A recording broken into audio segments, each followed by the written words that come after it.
find out. Oh, cool. Running this for the first time. We did not do a trial run. We probably should have. No biggie. Probably. That's okay. No biggie. We're learning. We're new. I'm going to try and look at how I look at our account. How does this work? Oh, here we go. Okay, it's working. What's up? Okay, Facebook. It's running on my personal Facebook. I don't have an account for the podcast. So it's going. Oh, we are. We are live. Hello. Wild. Wild. As far as like chats and stuff go, okay, I do have a live like counter. I can see if people get on, but I can't. Cool. I guess I have to monitor my own chat. Let's see. We're learning. Yeah, it's a learning process, but I'm very excited. This episode was really fun to do notes on. It's going to be so much fun to talk about. Oh, Keegan's on. He said, y'all did it. We are here and we are queer.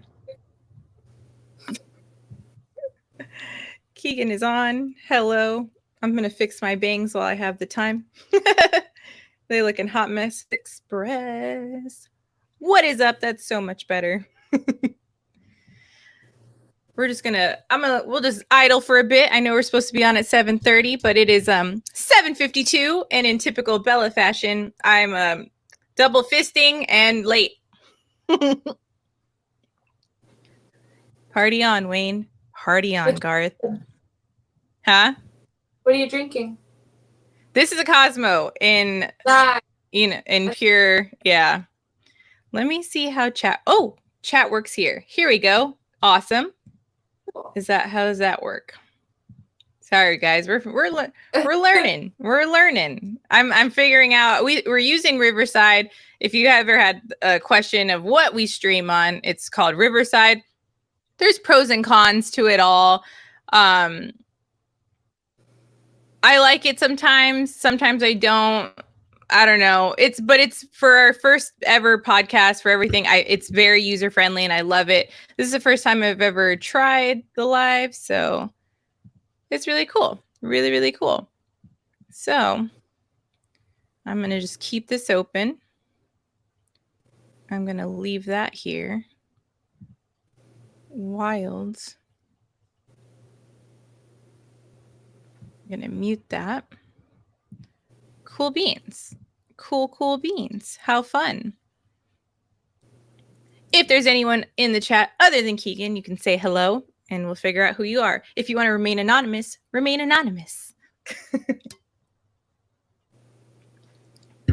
Let me pull up my notes. I totally forgot. The lovely notes that Tina makes every week for us, our little kind of script that we go by. She does that beautifully, and I need to pull that up. Google Slides. Yeah, so this episode is called "Oh Come All Ye Faithful."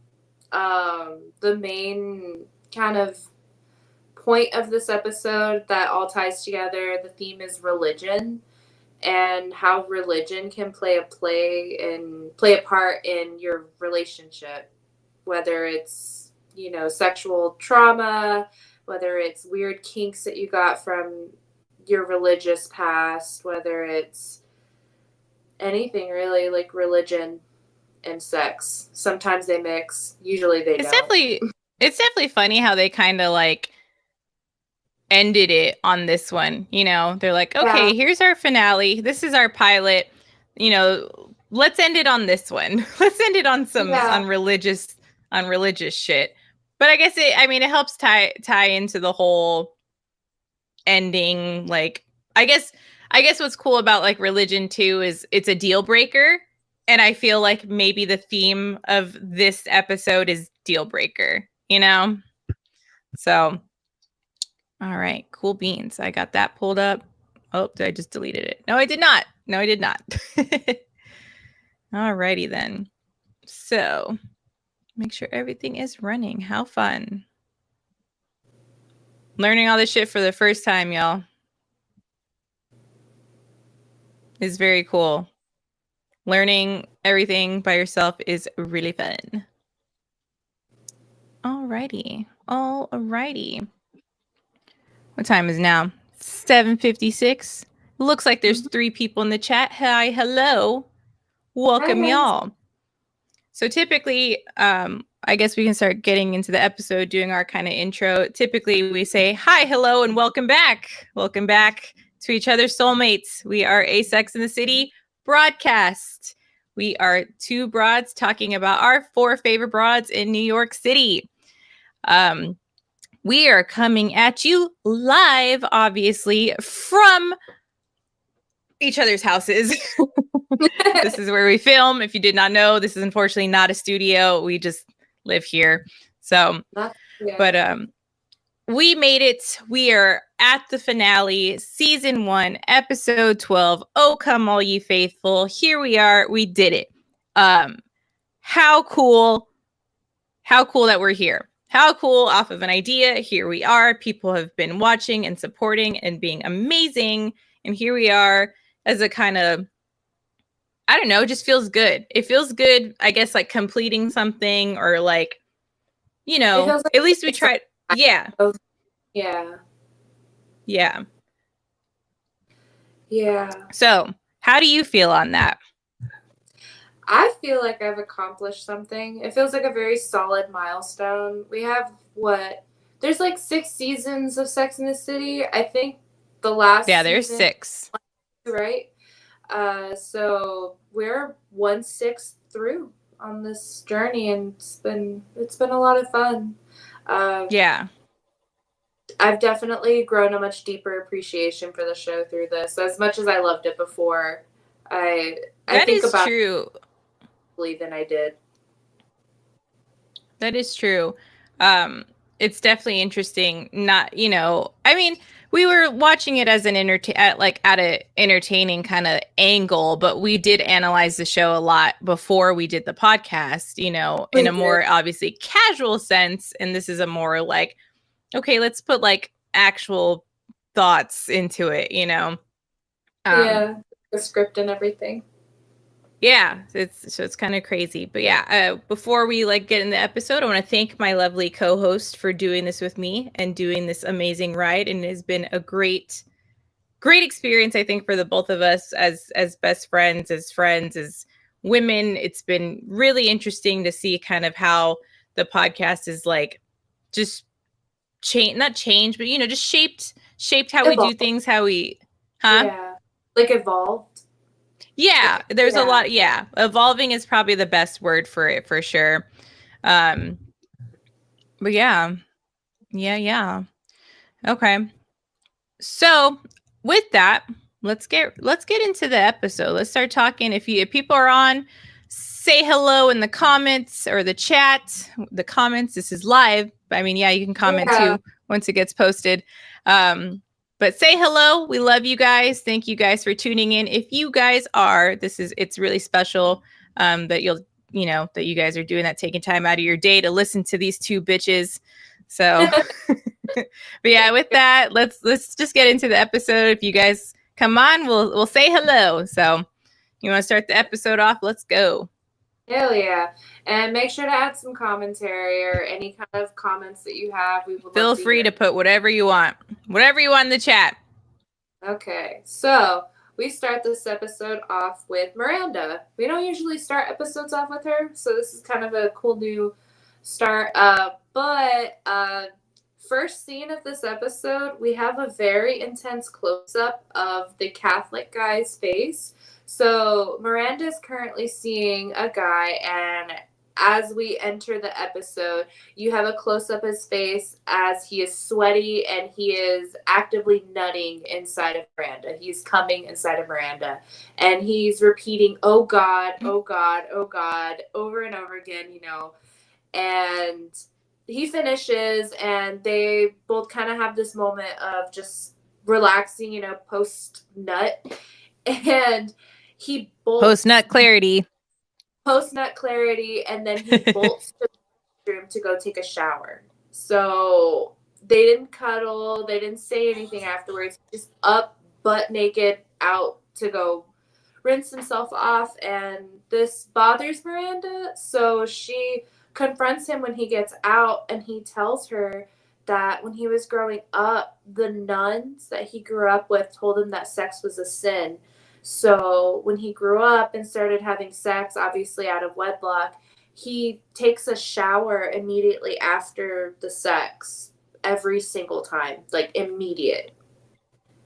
I don't know Cleaning if, off the dirty. He's cleaning yeah, off the sin. He's knocking off the he's like sin is what's washing happening. sin off his body. And you know, I for somebody to bolt to the restroom right after sex isn't like so crazy, especially if they have like skin problems or something. But to Yeah, say some people are that, a little sensitive. yeah, but to like come back and say it's because the nuns told me sex was dirty is a whole other freaking That's thing. so bizarre. That's so I, bizarre. and like, I don't how do think you that's never happened to me. No, me either. I wonder how she feels about that, because it's like this guy just nutted inside of me, and now he's showering because what we did was dirty.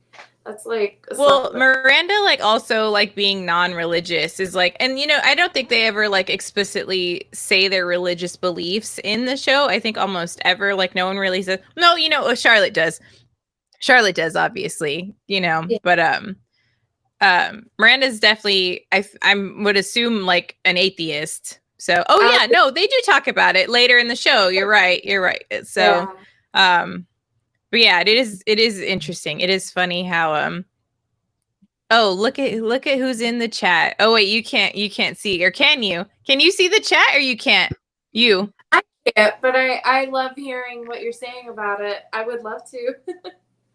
It's your husband. Hi. It is your husband. Oh. But yes, husband, homie does need therapy.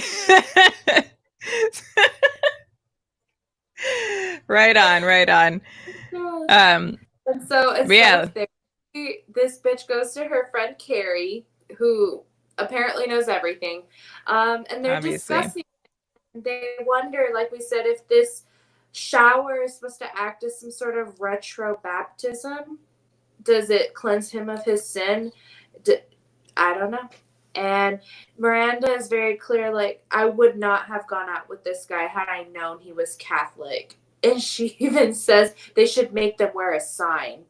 That's so bizarre to me. I mean, I get it. I get the whole, like, you want people to like align with your belief system, but I do feel like two different two different people with separate religious beliefs can be together. I believe in that. Okay, but on that note, Hmm. what point of relationship should you bring up religion? Hmm. You know? Me, Personally, I'm crazy. Oh, wait, no, go what ahead. Go first. I was just gonna say, personally, I feel like that answer matters depending on the person. How important is it to you? How much of a deal breaker is it that this person is not that religion or fit into Yeah. your idea of what the religion is? I feel like however high that priority is how quickly you should tell the person. Because why are you gonna waste their time? You know? But what do you Yeah. think? I'm insane. I trauma dump. You know, first date. I'm sure I've lost a lot of potential suitors due to that. However, You whatever. know what? I That's a just, week. yeah. That's a good way of putting it. That's a good way of putting it. Yeah. No, but I just kind of give it all up front. Not like that, but maybe. But I just feel like I don't ever feel like that's a uncomfortable thing. I don't know, like, as adults, especially the older I get, like when it comes to dating, I'm just like, I want to know if you've been married. Do you have kids? Like, I want to know that off the bat. I'm not gonna be waiting 3 dates in Period. for that. Yeah, well, Yeah. everyone's like, let's stay playful. I'm like, no, I'm not gonna dick around. Keep the mystery. That's the one I hear a lot, where it's like Keep you the have to keep mystery. mystery. What Yeah, mystery? like What do you enigma to that. have down there? A gnome? I know No. unicorn, like, but Golly. it's just interesting. Like, Living in San Antonio, Catholicism is a huge component Massive. of, you know, I grew up Catholic, you grew up Catholic, a lot of the people I Yep. grew up with grew up Catholic. I grew up And strictly Catholic. I grew up yeah, going to Spanish mass every Sunday. I think it was at 10. Yeah, we did Spanish mass at 10 until I got old enough and I started going in English. My ass had to be in every single play. I had to be reading scriptures. I had to yeah. be I used to I go had with to be you doing the most. I did bring you to church with me, didn't I? a couple Didn't times. I? Fun, man. But What is Keegan saying? uh, LMAO, 5 baby mamas. Exactly. I, Exactly. What if you got 5 baby mamas in and you're like, damn, not that there's anything wrong with that, but like no, that's vital information to yeah, know. I'd love to know if you have kids. Personally, because I would love to be a stepmom. you'd make a great stepmom though, Thank man. you. But yeah, Thank and you. it's another note is Catholicism. One of the biggest themes of Catholicism is guilt, and Yeah. there's nothing like a heavy dose of guilt to fuck up your sex life, and like we're seeing here, Yeah. and it's just this poor dude. But Carrie goes home after talking with Miranda, and she's thinking to herself how she can't actually think of a time any of her friends have ever talked about going to church other than for a singles mixer, you know? So she's Yeah. wondering if relationships have become the religion of the 90s. And Goofy. that's a little much, but I kind of see what she's saying.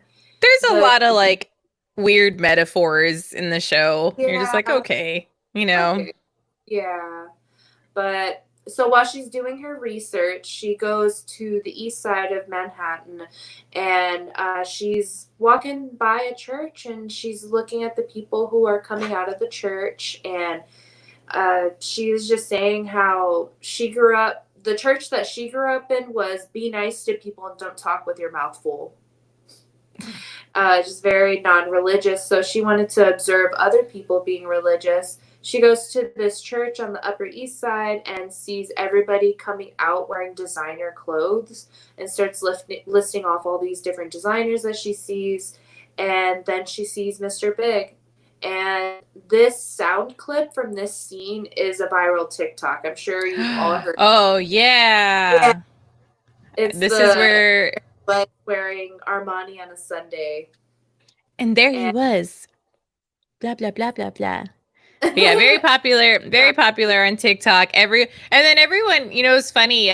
A lot of the commentary around TikTok during that time is like, at first they were trying to make it like they were admiring the man. They're like, and they're like, oh, he's wearing Armani on a Sunday, like in that kind of sense. And then everyone who like watched the show was like, that's not how you're supposed to view that. It was just kind of like, what's my dude doing here? That's how you it were supposed to take that statement.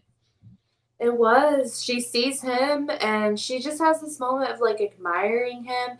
And he sees her and he walks up to her after putting a woman in a cab. So he leaves the church, puts a woman in a cab, and then walks up to Carrie. And they have this moment of realizing they don't know each other as well as they thought they did. That's Carrie wild. Yeah, and they're about a year in at this point, mind you. And Carrie is just, I didn't know you were religious. And he admits he's an atheist, but he goes to church with his mother every Sunday. She writes on Sundays, so he goes to church on Sundays. And she had no clue. You know, That's wild. yeah, I just, I don't know. I know what my man's doing like 24/7, and I knew pretty early on. I just can't imagine. Yeah. Well, this was Somebody. also like back then too, because now we have like locations and social Yeah. media, and it's like, because if a dude like accidentally like if he posts a picture right like on his Instagram story, and you notice the tile of the floor, and you're like, homie looks like he's at Liberty Bar, Yeah. and then you're kind of like, you do one of those things, you're like, I think I know where you're at, but they didn't have that back then. They ran into each other like normal adults. Yeah, and yeah, they ran into each other. She asks who the mystery woman was, and he says, "That's my mother." She didn't even know that that was his mother. To be I fair, though, like they didn't have those talks. Like, what were we Yeah, talking about? Was it, yeah, it was last episode. It was the drought that she was just starting to feel comfortable sleeping next to him. that's Like, true. and they were just comfortable kind of being like in a relaxed state around each other. So I don't know, but I don't know. Like, it's just what's so funny about Sex and the City 2 and Carrie. It's like what we were talking about. Like, why wait? Why are we doing all this weird mystery? Why are we doing this? Like, why aren't you like genuinely getting to know someone? However, now that I'm saying that, I do kind of realize our society now is very fast paced. Like New York obviously is always fast paced, but with technology now everything's so much quicker. So back then things probably were a little slowed. You probably took a lot more time getting to know someone, going through the steps. And something that I've observed ever since actually I was younger, people on the East Coast tend to date for a long time and get married way later in life. And I actually see a lot of engagements last like 6, 7 years before there's a wedding. However, like on the West Coast and obviously more of the southern region of America, people get married real fast. They're like, we're engaged. 6 months later, we're wed. Or a year later, we're wed. I do feel like on the East Coast, there is a little bit more of like a let's wait, let's pause. That's just something I've kind of observed. And it was I can. through wedding shows, through my own research of like watching like Say Yes to the Dress. I'm like, all these East Coast bitches are like, we've been engaged for 3 years. I'm like, God damn. I was like, bitches down here would have been on their freaking vow renewal in Hawaii by this time, Yeah, So back the ring by that point. Because I know really, some people will not do a long engagement. because They it find. feels like you're delaying it for whatever Yeah, reason, right? yeah. I've even heard somebody refer to an engagement being too long as embarrassing. I can He kind of felt see that angle. like an embarrassing thing. Like you should get engaged and then immediately like I plan the wedding and then have it and then move on. But I don't know. I had a decently long engagement and I don't think it was did. that long. Or it was It a little wasn't. long. Yeah, it wasn't 6 months, but I was fine with it. But everybody's different. That was But so fun. Go get married again. I'm trying to. We're trying to. Your husband's in the chat. Go plan a wedding. Go on. Get off of here and go plan a wedding. Go find another tree to get wet under. Yes, we want What? cypress trees. It was beautiful. It was beautiful. All right, let's keep going. But yeah, okay, so back to Carrie and Big, who are nowhere near marriage. They yeah. um they have this understanding between the two of them of I didn't know you as well as I thought I did. And so Big on that note asks her to go get a cup of coffee with him and she declines. And she just says the cappuccino I'm already drinking's kicking in. I gotta go get writing. And she ditches him and I noticed that he smiles when she tells him no. He has this like he smile on his face as she like walks off, and it's interesting how he acts when she's being a little, I don't know if withholding is the right word, but she's being a little Mm-hmm. bit more coy, more playful, and taking off rather than like give me your love, like so desperate like she usually is. Yeah. So I don't know. I think she played that well. And Yeah. next scene, it's that evening, and we have all four broads at a bar, a smoky bar. And Carrie tells Miranda and Charlotte about seeing Mr. Big at church. And Charlotte thinks it was a good thing. She thinks that any man who is that close with his mother is going to make a It's a great good husband. thing. I I feel like mean, go either way, personally. I was about to say that's 50-50. I It's do 50. think I've definitely seen a relationship with a mother that was amazing and that made that partner actually like really value women. And then I've seen straight up crazy ass mama boys. And I'm like, whoa, this is weird. But like, I'm like, you never want to like shit a relationship, but sometimes it can just be a little much. Yeah, it really can. And Miranda thinks it's a bad thing. She doesn't like the idea of him being religious, but she's also on this whole anti-religious and dating spiel for this episode. And And Miranda's always just our fucking resident cynical queen. So yeah, definitely herself for cynical, very pessimistic. So oh yeah, which it balances them out. I feel that I it definitely does. a bit more Miranda in me than you do, and I There feel like is it. that there's that theory that they're like the four like states of your ego, like the id, ego, and super ego and stuff. There is like some, I think I mentioned it before. I forgot who it is as almost, well, I was a psychology major for a long time. It's escaping me, but whatever. But there's like some theory that they're supposed to represent those like classifications of like the conscious. So, Okay, uh, yeah. we'll do more research and bring that We'll back come up. back to that because I do really like that theory. I have talked about it. I've just yet to like actually like remember it. So, Yeah. anyway, Miranda's being a pessimistic asshole like always. As usual. And Per she, usual. yeah, and she kind of steers the conversation back to her and the Catholic guy in the showers. And Carrie suggests taking the shower with him. I don't think that would Yeah. work given what he's trying to do. It seems like a self cleaning process. I don't think she can wipe Yeah. this.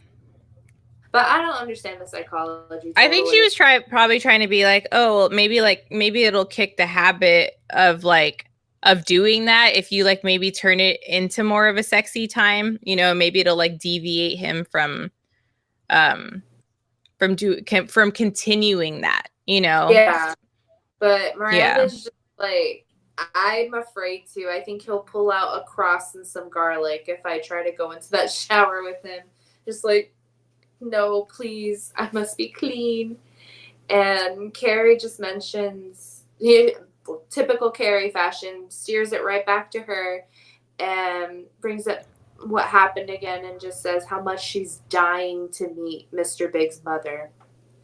And I I've I've never been dying to meet somebody's parents. Like I've always waited for them to be comfortable. I don't understand that like I need to meet them feeling. But I mean, do you? Yeah. Yeah. I don't, it's not a need to meet. However, dating in like South Texas, it's very a lot of us are very family oriented, but we have a lot of Hispanic culture here and Hispanic families. So family is very important to the majority of us, or if it's not important, it's just a prevalent part in your life. So Yeah. it's like I do feel like it's something that should be talked about. And then, however, the weird psychological bitch in me is like, I need to know your family life because that's going to tell me a lot about you. I have a problem with psychoanalyzing. It's a problem, and I should probably talk to my therapist who's just going to psychoanalyze me. And she's just going to be like, stop fucking doing that. And be like, I can't. All right. I Just tell her I'll cannot. stop. Our therapy sessions are great. I can't wait to talk to. Oh, that reminds me. I need to make my appointment. Forgot to rebook. I need that. I need my therapy sessions on auto pay. How can I do that? Like, how can I do that? I need that on like just recurring appointments. I don't want to make them anymore. I just want to every 2 weeks line them up for me. I need it. Like one session, book all the sessions for the future. I need to do that. I need to get on that because if I don't talk to my homegirl, I am not right in the head. Anyway. Oh, wait, in the chat, your husband's still here. He said, we will, meaning you guys will get married again. Yay! Yeah. And Keegan chimed in with a glory hole tree, which is what he's talking about, the trees that you guys got married under, because he was so concerned and so excited that they look like a glory hole. And this was before Keegan and I ever dated, and I was under the impression that he was not into me because he was fucking around in the tree. And I was sitting there trying to be all like demure. In your pencil skirt. You know what? You want to know how crazy I am? I don't know if he knows this. I don't know if I ever told him that story. But I saw that he vaped, so I pulled mine out like as like a conversation piece. He said they had holes.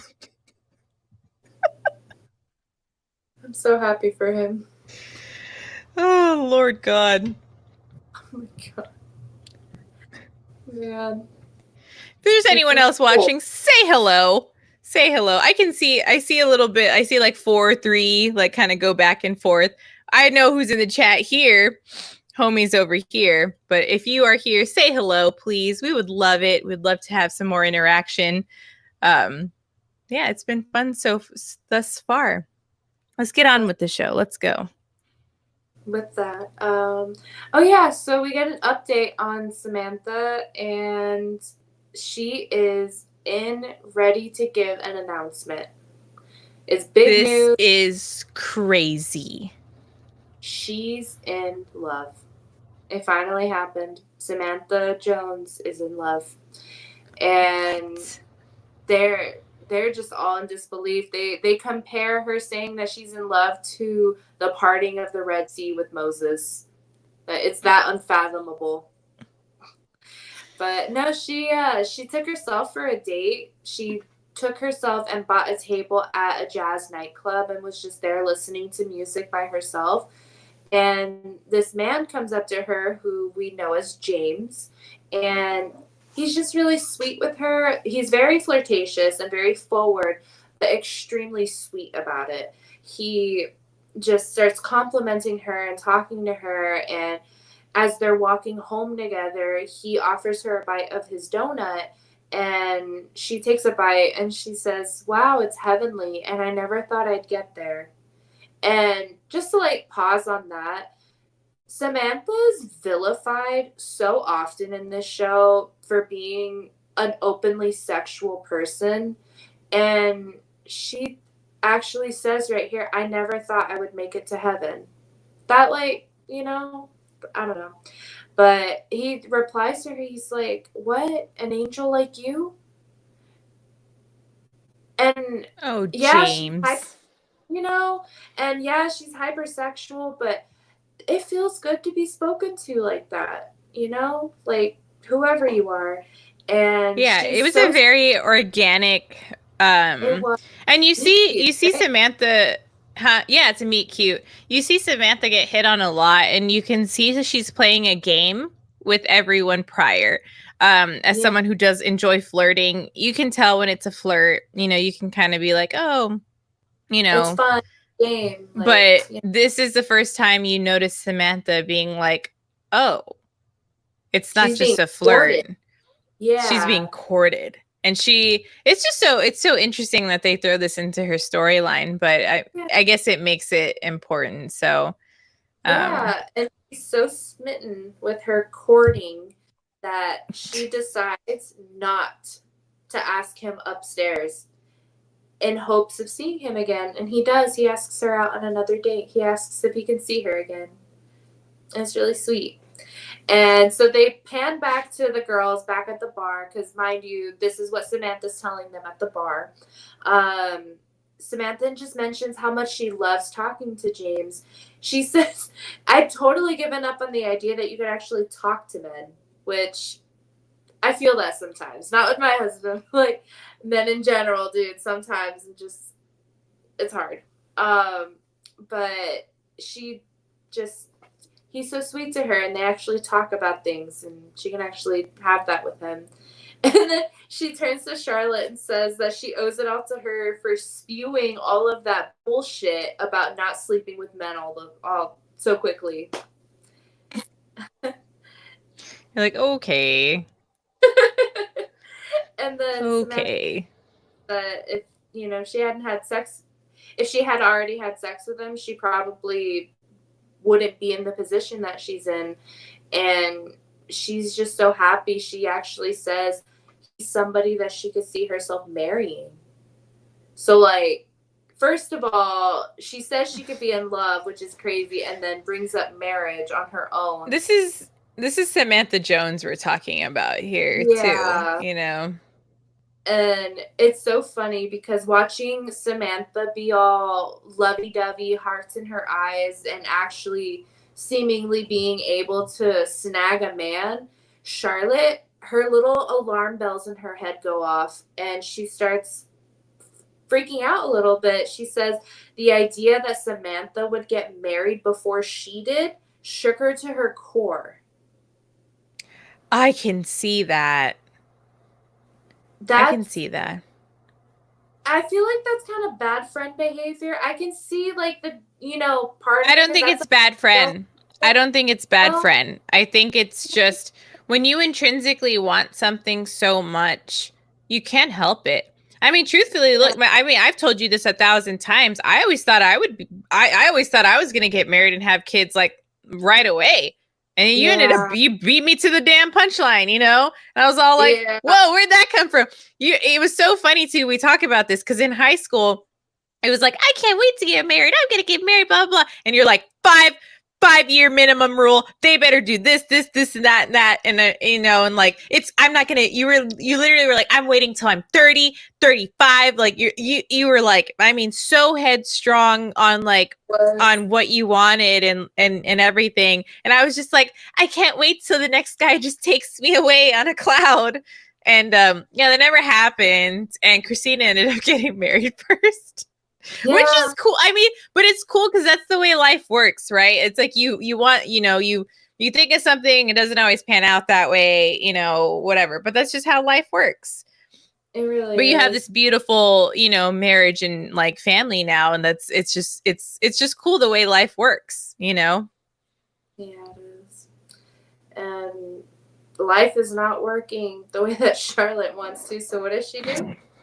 She goes and sees a tarot card reader. And Which if is you did, I feel like crazy for Charlotte to yeah, do. I do too. I feel like because new age kind of stuff was pretty prevalent in the 90s. I feel like it was more like astrology horoscope from the magazine type of going for a tarot card reader rather than like Santeria or voodoo. Yeah, I could see that. She seemed very innocent with it, but I don't know. But if you didn't know, I used to be a tarot card reader. It's a lot of fun if you've never done it. What? Um, but yeah, Starlight goes and sees this tarot card reader, and she asks to get a reading on when she will get married. So the cards that were pulled were Ace of Wands, which is prosperity, Nine of Cups, which is strength and independence, and then the Hanged Man, which is a new awakening. And the tarot card reader looks at this deck of cards, and she says, "You're a strong and independent woman with great success in your future, but I do not see marriage." I have a question for Okay. for you who did read and do tarot. Was that like an accurate read? Yeah. So, Was it really? yeah, it's been a few years, mind you, Mm-hmm. but Ace of Wands, that is the prosperity. So it's showing that she's able to do like manifesting and being able to create the reality that she wants. The Nine of Cups, it's symbolizing strength and independence. So it shows this ability that she has, like, you know, fill the cup, like, you know, all of the ability that she has. And then the Hanged Man is, you know, somebody who's hanged, that's death. Death is a new awakening, it's a new beginning. So there is, in her strength and independence and prosperity, a new awakening, but there's, you don't see like the Lovers, you don't see any kind of presence of another person within this. These are all internal traits that she carries. Does that make sense? Yeah. Yeah, so Yeah. Very it's cool. very, that I never reading thought to ask you that before. You know, yeah. that's what's so funny. I never thought to ask you that. But also rewatching, I think I rewatched the show yesterday and I was like, I totally forgot she does that. I totally forgot she goes to like, tell me my fortune, please. She does. So, And then she gets this reading and she's just so disappointed. She's like, how could you say that? What about my feelings? And the freaking tarot card reader, I feel the tarot card reader on this one. She says, honey, I'm a psychic, not a shrink. yeah. She's not my job. That was so cute. Just, I don't know what to tell you. That's what the card said, honey. And so we pan to the next scene after Charlotte gets her heart broken.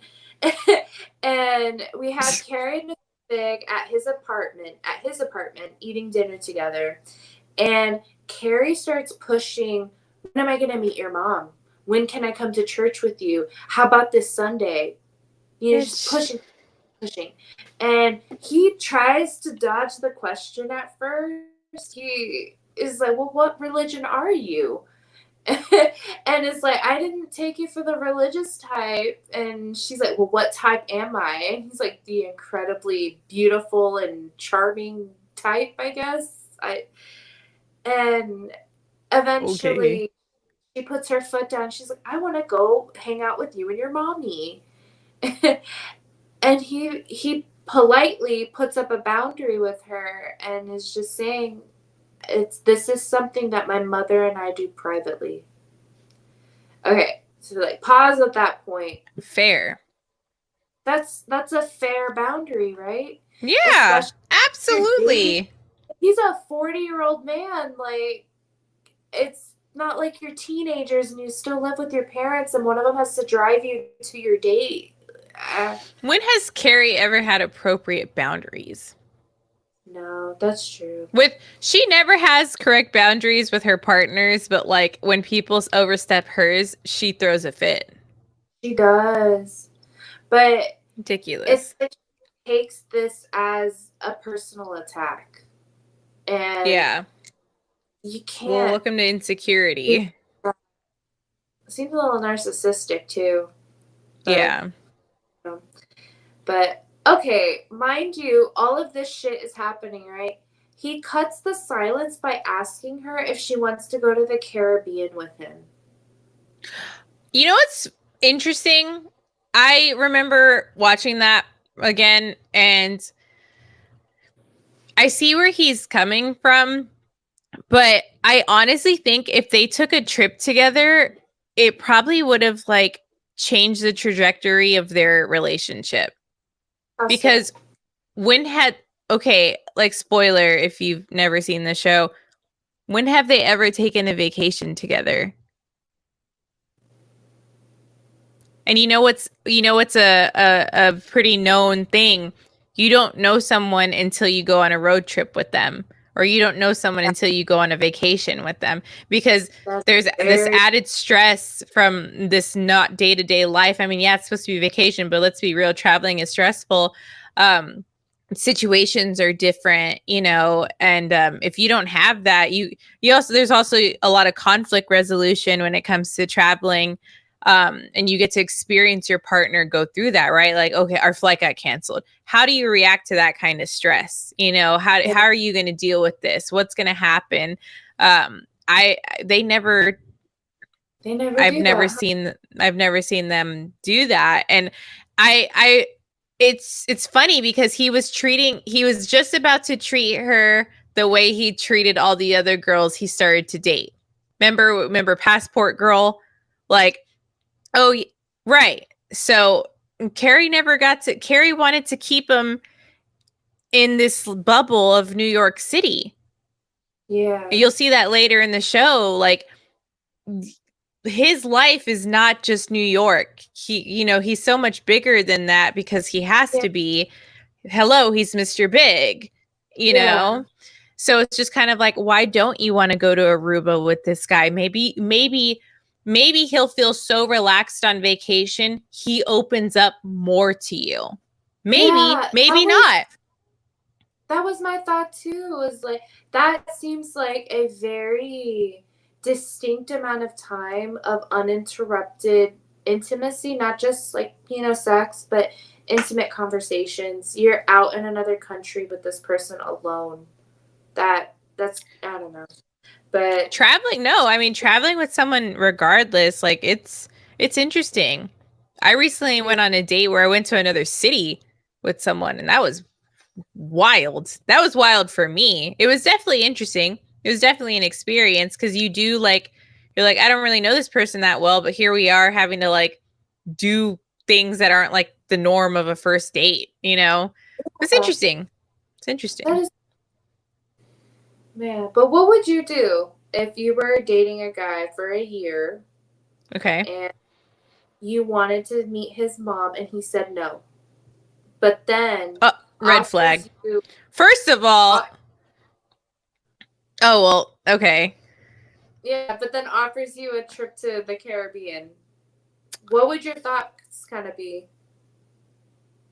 Well, Bella now, absolutely.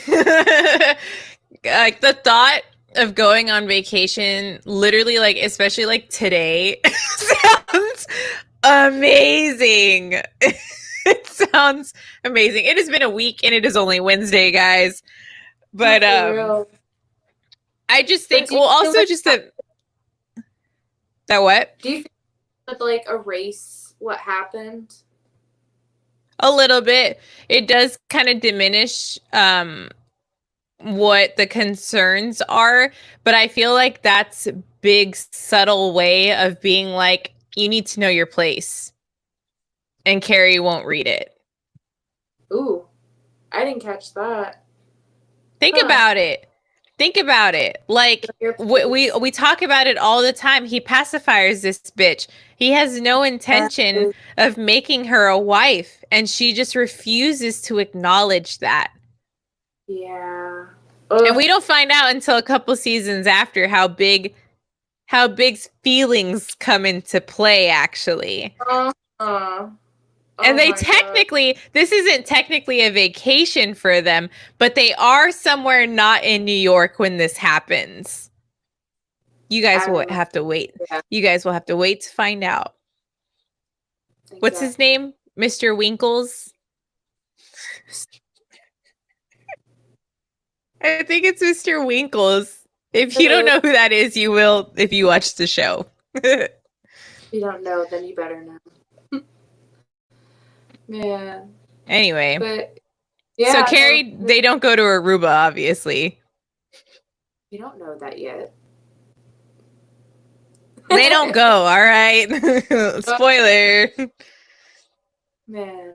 But yeah, no. Next scene, we have Miranda and her Catholic guy again, and they had just finished having sex again. We have another lovely close up of this balding, sweating man's face as he nuts inside of Miranda.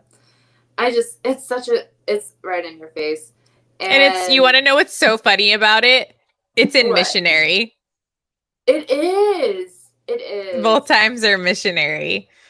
Let's just throw the whole Catholicism in. Because sex And is for procreation, right? yeah, only, right? But Miranda tries to cuddle with this guy right after sex, knowing how he Gross. feels. Mind you, okay, since we're talking about the other fucking seasons and shit, like, there are plenty of examples in this entire show where Miranda does not like to cuddle. She is only doing that Yeah. because she doesn't want to. That is pushing boundaries. She knows that this guy is uncomfortable with that, and she wants to make it happen because she doesn't like what he's doing. That's not cool. But Welcome to manipulation. yeah. So he like stays like, so they have sex, he nuts, she tries to cuddle him for a second, and he's like uncomfortable, and he's like, I'll cuddle you in a second. Let me just go take a shower real quick. And Yeah. as walking to the bathroom, under her breath, she says, there's nothing sinful about sex. And that is just so hurtful to say that under your breath as this guy's walking away. It's hurtful. I think she's Nothing. just like, fuck this shit. I'm tired of doing this. I know, but it's so passive aggressive. Like, you couldn't have just fucking said something. Yeah, because she could And have easily stopped having sex with him. this is a religious trauma that he's like dealing with. I feel Wait a like. second. Wait a second. However, I just realized something. What? Last episode was Miranda being so thirsty and needing to get fucked relentlessly. Okay?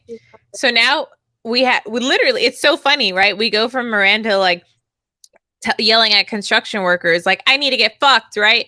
And then we open up, very next episode, she's getting railed. So she's probably like, hey, consistent dick. Awesome. That's probably what's happening. And she's probably trying to keep it. Not enough.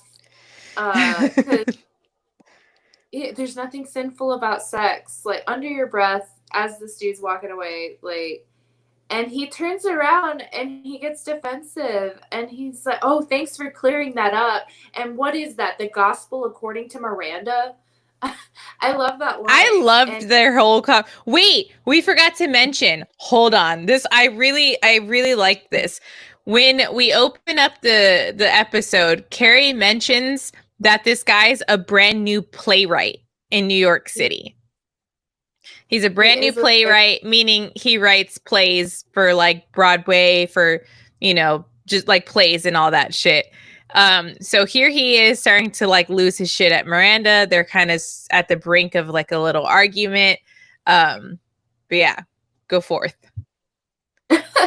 Yeah, they're in the middle of an argument, and he's just so defensive and so upset, and starts yelling, you know, well, thank you, Miranda. You fixed me. You're free to go work with the lepers now. Thank you, Miranda.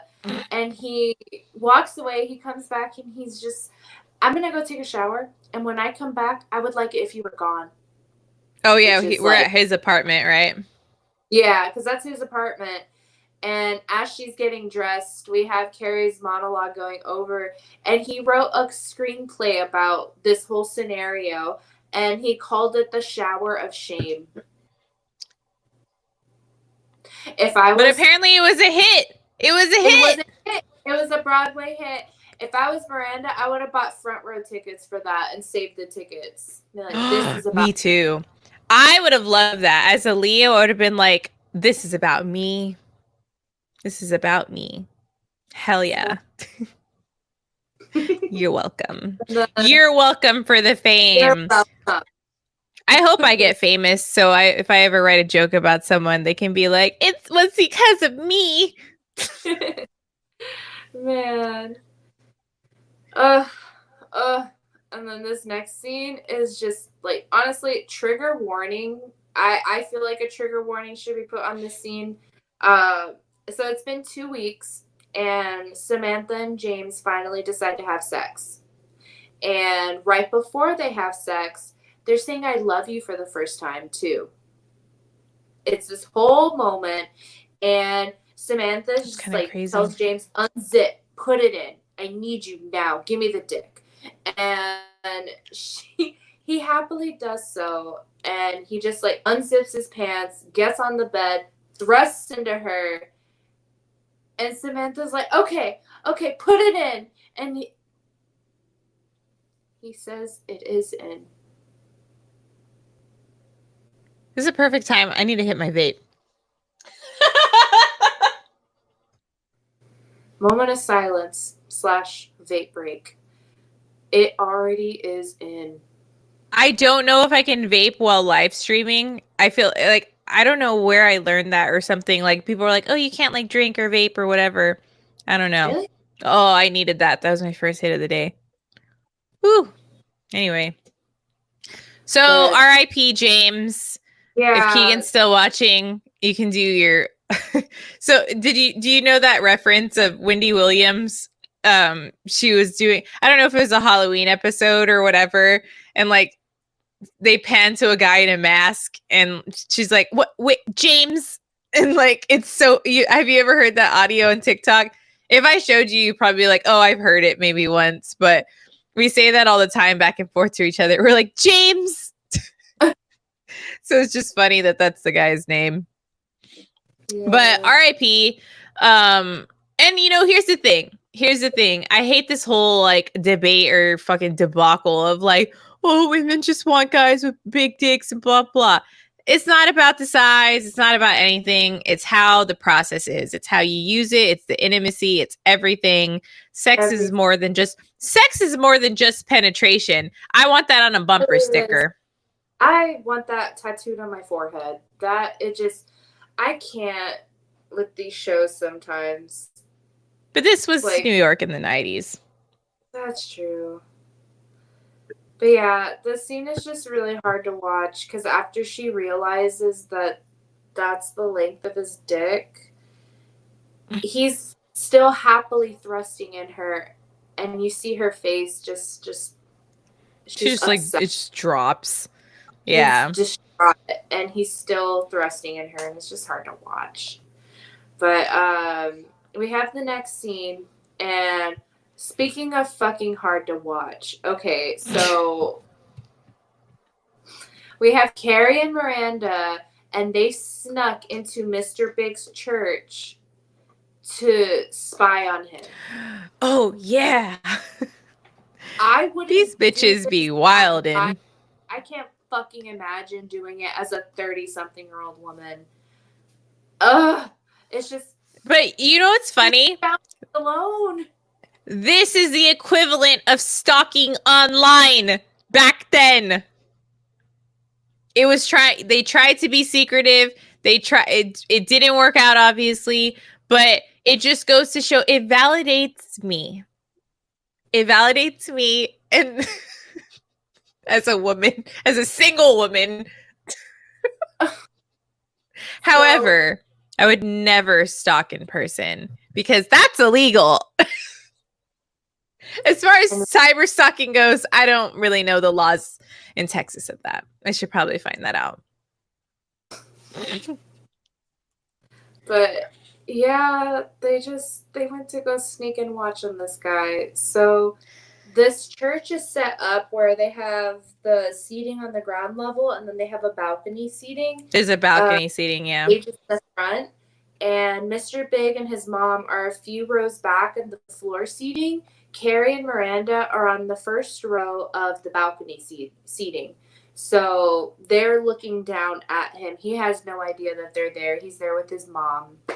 And they're just sitting there talking, waiting for the service to begin.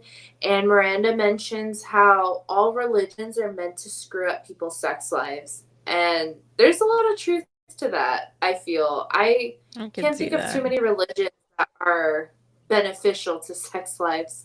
But I'm sure if I thought hard enough about it, I could find one.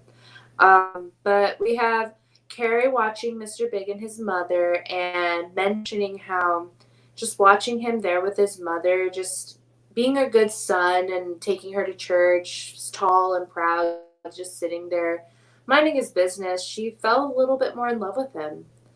And sorry, I'm listening. Oh. I'm listening, but Mama's looking directly in the camera. Everyone say hello to Mama real quick. Hi, Mama. The other day I walked in, side note, the other day I walked in my room after coming home and I was on the phone with one of my other friends and she was meowing and yelling and I'm like, hi Mama, because you have to acknowledge her. And I told my friend who was on speakerphone, I'm like, you have to say hi to Mama, otherwise she's going to get really upset. She needs to be acknowledged by every single person in the room. And my friend goes, wow, just like her mother. I said it too just now.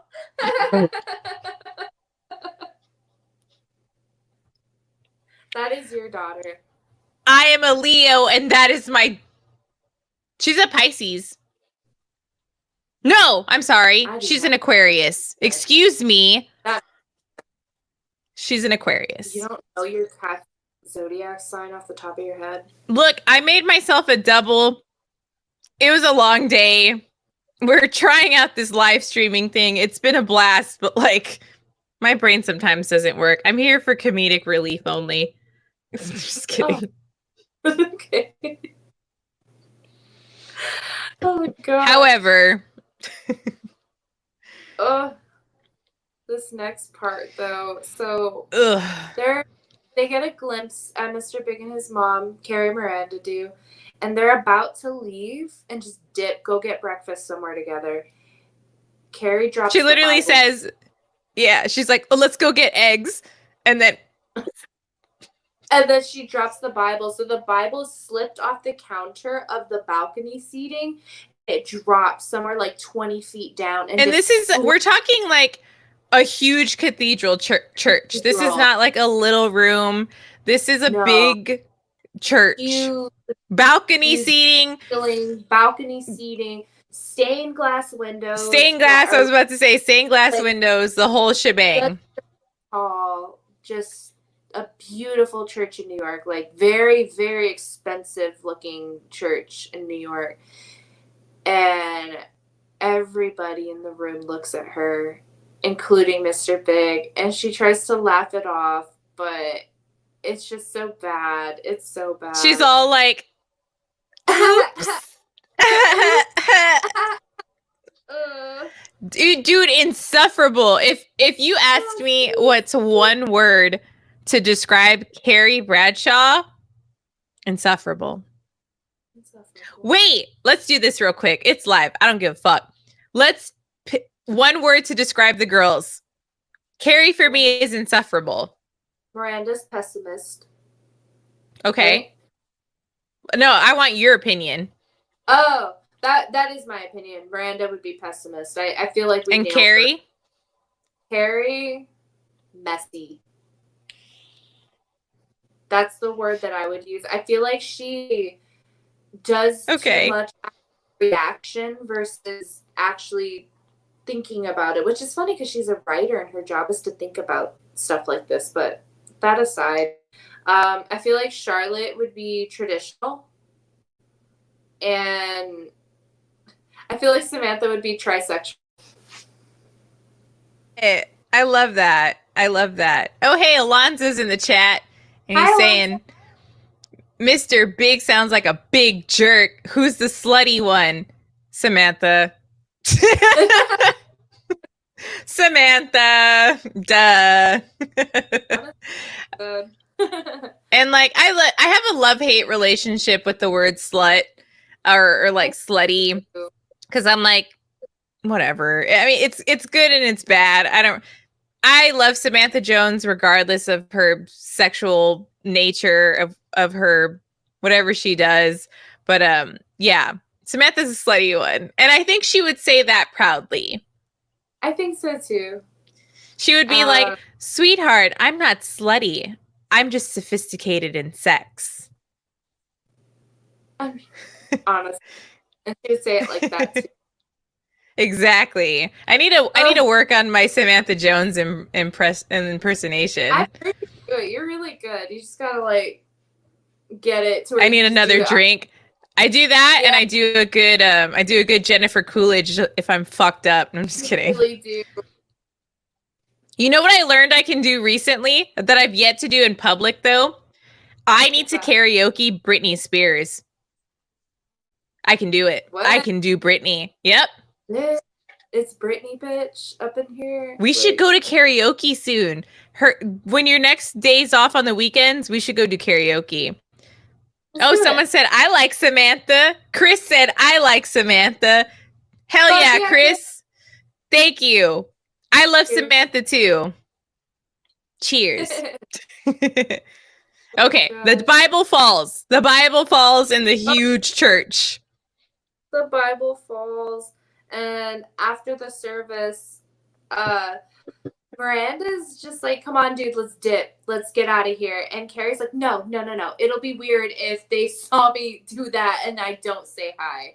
I'm just Honestly, like, that's the smartest thing I've ever heard that bitch say. Because if you just so? like, yeah, if you just like sped off, like, I don't know, I feel like it's definitely Part of, respectful. It's a character thing. You know, it happens. We're human, you know, like they could have been leaving for whatever reason. But I feel like to at least like acknowledge, like, oh, nice to meet you. You know, it was lovely to meet you, kind of thing. I'm here. I know I wasn't supposed to be here, but I'm going to have some manners in the process. So, okay. Okay. yeah, that's what I see at least. So, yeah, no, Carrie gets approached by Mr. Big and Mr. Big's mother. So Miranda takes off and they come up to Carrie, and his mother is very polite to her, but she's not friendly. She really is just, oh, it is lovely to meet you. Hello. I have to go say hi to the pastor. Goodbye. And She's a very cold woman. I was like, she I saw, is. and we never see her. You know what? That's what I was thinking as I was watching this episode, that we never hear about, well, not never. Well, at least Big's parents. You never really hear from them or about them ever again in the entirety of the series and the There's only movies. one time that I can think of that he talks about his parents, and he was talking about how in love they were and how they used to dance Right. the record together.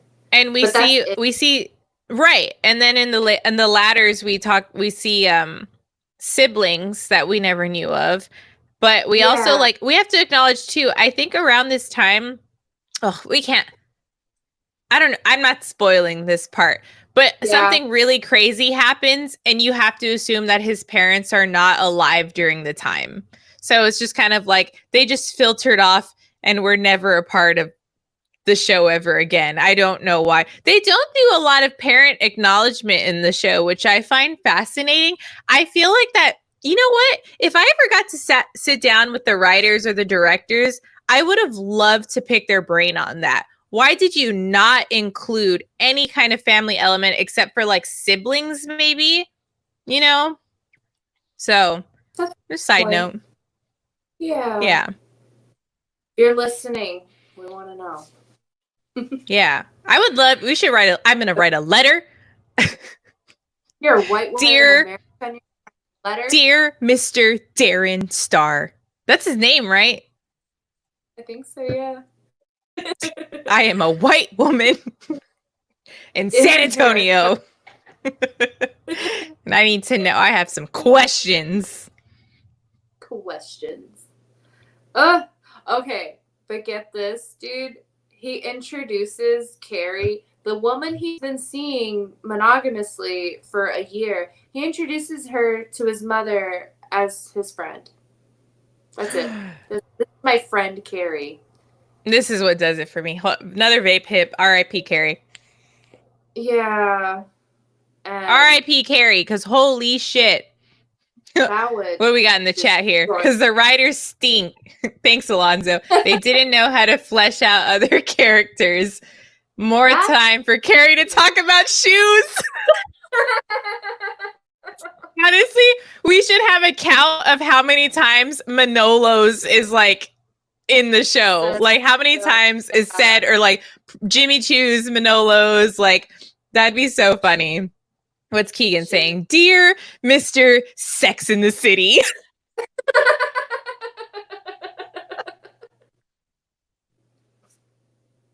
And Alonzo's back at it with, and Samantha to talk about penis. Honestly, not wrong.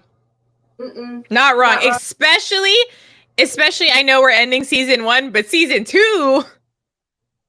Yeah. Y'all get ready. Samantha, y'all get ready. It only gets worse from here on out. And worse by better. What I mean by worse is better. Yeah. It's far more interesting. Oh my gosh. But oh my gosh. So he introduces Carrie as his friend. Mom leaves to go God anywhere else, because get me the fuck away from this woman. Because how awkward. Yeah. And he asks Carrie, Mr. Big asks Carrie, "Are you trying to test me?" I feel like that's like the most threatening thing It's very threatening. That's very aggressive. Yeah, That's very I aggressive. But he specifically like did tell her, he he said, this is specifically something put a boundary I and was do like, with "No, my mom, leave and me that's it. alone." Yeah, and Alonzo said, never seen one episode. I think I'm just going to watch all your pods and never watch the show. Honestly, we're okay not with the that. worst take because Oh. I think we get down to the nitty gritty, and that's what you guys need to know. We've been watching this damn show for almost 2 decades now. Oh god, Yeah, we're getting old. But that away. yeah, but it's just crazy too because we have the perspective of like people of women who've watched the show for so long and the entirety of the entire franchise too. So kind of going like from the beginning is just wild. It's just It wild. is back to the roots. Back to the And roots. Carrie asks if mom's ever heard of her, and he says, "My mother doesn't need to meet another girlfriend." And then he immediately corrects himself and he was all like, oh, not like that. Bitch. Like, Bitch. and Bullshit. then to correct it, he says he'll introduce her to his mother when he is sure. Sure about what? Sure about what, motherfucker? If that's not like in his own time frame. That part I respect. The other part, I'm like, listen here. However, if a man is telling you that, how do you not take that as like, don't be here? This guy does not want you. Just men, but if anybody tells you that, dude, like, get the fucking picture. Leave. Respect the boundary. Respect yourself, Carrie. Respect yourself and respect the boundary. Yourself. Fuck it up, dude. Cause, and yeah, so she's just like, what time frame? Like, what are you talking about? We've been going out for months. And he asks her to have faith, which I'm like, okay. That's manipulation. That's to keep her around. I think so too. It's like, wait for me to make up my mind. Fuck you. And she just homie's talking like he's 28 years old. Sir, you are like 42 at minimum.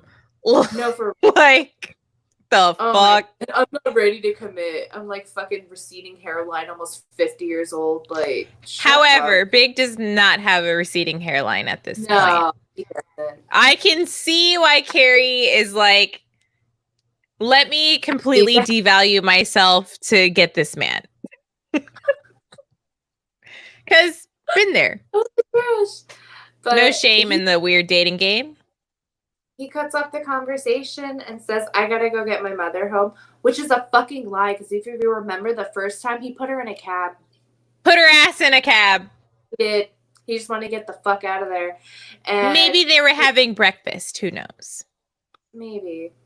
Benefit of the doubt, I guess.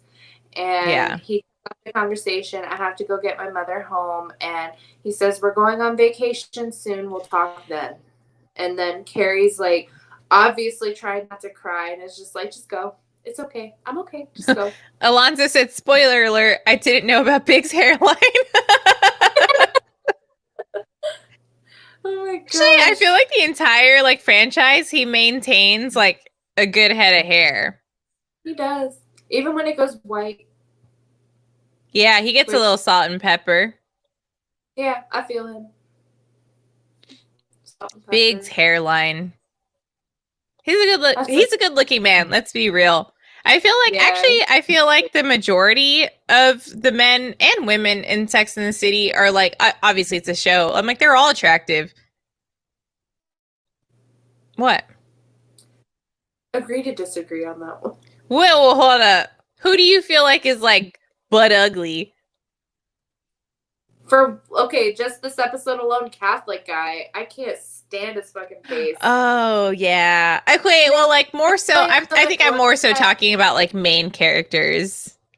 Well, the majority of the men that Miranda dates, I can't get behind most of them. However, oh no, that's going to be a spoiler alert too. But it's coming up in the next. It's coming up in the next season. But we do have actually just not a spoiler alert, but just a little fair warning, not warning, but there is a lot of celebrity appearances specifically in the next season. I was like, oh, whoa, that's a really big name. Then I'm like, that's a bigger name, but not as big yet, you know. But you do see there is a lot of celebrity, there's a lot of little celebrity kind of cameos in the show, which makes sense because especially in season 2, because obviously it just shows how the pilot and the first season took off. We can see that in real time of like, oh hey, we had this one season of like this pilot we wanted to try out, and it's like here we are throwing celebrities in the mix of season 2 because it did so well. So kudos HBO. Yeah, I'm sorry, Max. It's HBO, okay? For the past 30 years it was HBO, and now it's no, it's still HBO, right? I mean, HBO still runs as cable. It's just that now there's a streaming platform. Oh. Max is their streaming platform. HBO is still just HBO. Well, that's nice to know. Didn't know. Right? I'm like, live cable still exists. If it does not, I'm throwing myself off the planet. I love cable. I love commercials, man. I love a good commercial. Commercials are good. They're just comforting. Yeah. Anyway. Yeah. So Miranda, she finds Carrie sitting on one of the pews in the church, and Miranda just says, "I didn't leave because you didn't seem fine, even though you said you were." And Carrie tells her what happened with Mr. Big and his mom, and Carrie just starts saying, "I can't get inside. I don't know what else to do." Which, bitch, leave. This situation set aside, I can understand, not from my experience right now, but from my past in dating, trying to get to know somebody and they won't let you, that hurts. And I feel like she's experiencing that. But also, when somebody puts a boundary, you have to respect that boundary, because if you're going to push on that, it's going to push back, dude. And you're not going to like that. What do we have in the chat? Keegan saying, Miranda reminds me of what it would be like to date Jello. He said something about her face, just not for me. I could see that. To be fair, she's the most plain. She's the most plain out of all the girls. Yeah. I immediately thought of like bright ass red orange Jello, just like. That's what giggling. I thought. I'm a cherry Jello gal. All right. People who like lime are weird. If you like lime, you need whipped cream. If you don't have whipped cream with lime, I think you're fucking psychotic. I literally was about to say I like the lime one. With whipped cream. I'm lactose intolerant. They make lactose free like Cool Whip and shit. They make lactose free Cool Whip? They make lactose free everything now, dog. They make gluten free everything. HTB tomorrow.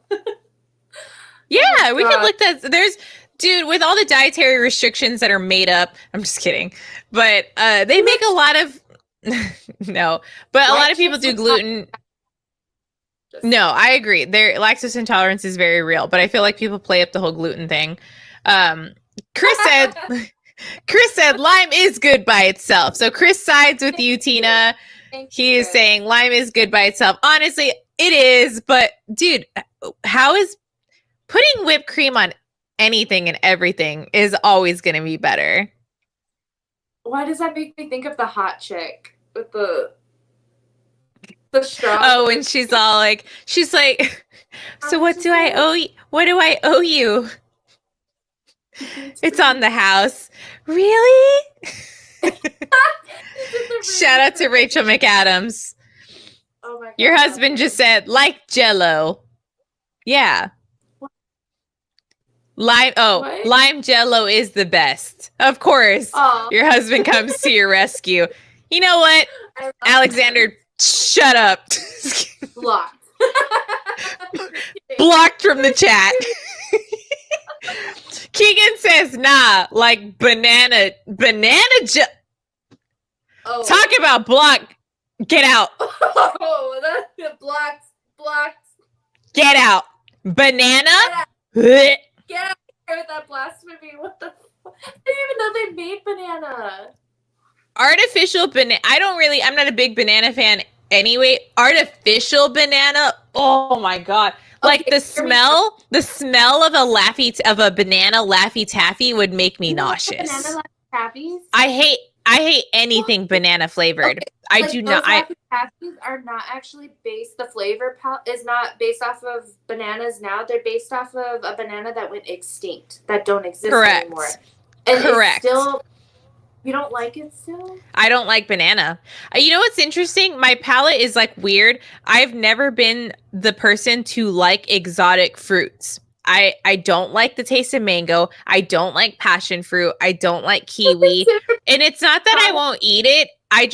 It's not palatable like but I'm also, here's the crazy part. I'm also the bitch who loves caviar, fucking octopus. Like I'll be the first one to try shit like that. But like you're like, here's something mango. I'm like, I don't want it. I can only tolerate mango if there's chamoy, like chamoy and shit on it. He said, what about banana with whipped cream? Chris said that. Absolutely not. I don't fucking like banana. You actually can't pay me to eat banana flavored shit. All right. I will eat like an actual banana, but like anything, ugh, and that's like on a rare occasion if I'm like working out and needing like to feel full. Gross. Oh my gosh. But so segue back into the episode. Yeah. We are at a party that Stanford invited everybody to. So Stanford invited everybody in his contacts to this party that was being thrown for the release of a perfume line. And his current boyfriend was the designer of one of the bottles of perfume. So he not only wanted to invite everybody to this like huge, fabulous party that was being thrown in an old church, which stays into the theme of religion. So this is an old church that they're basically having like a raven to celebrate the release of this perfume line. And Stanford's introducing everybody, and freaking we pan over to Miranda, and she's over at the bar. She runs into Skipper. So for those I forgot. Yeah, so those of you who haven't watched the other episodes, haven't seen the show, Miranda is about, say, 33, Skipper. right? Skipper is this on and off again dude that she fucks with who's like 27. So yeah, he follows her like a little puppy. He has a taste of an older woman and he can't get enough. And she's just they're very specifically Miranda. Specifically Miranda. He even at one point in the show says that he doesn't even like to shower after they have sex because he likes to spend the rest of the day smelling like Miranda. Feel that. Yeah, any guys are like that? Like, I don't know. Anyways, yeah, so she's freshly broken up with. That dude broke up with her over the shower, and she's ready to rebound. And she flirts back with Skipper, and they're flirting back and forth, and Skipper mentions that he knew that they were going to get back together because he lit a candle every night instead of prayer. I don't know how good her pussy is, but that sounds like it's like, oh god, he lit a fucking candle, like praying, like please, like bring her back into my life. And honestly, been there.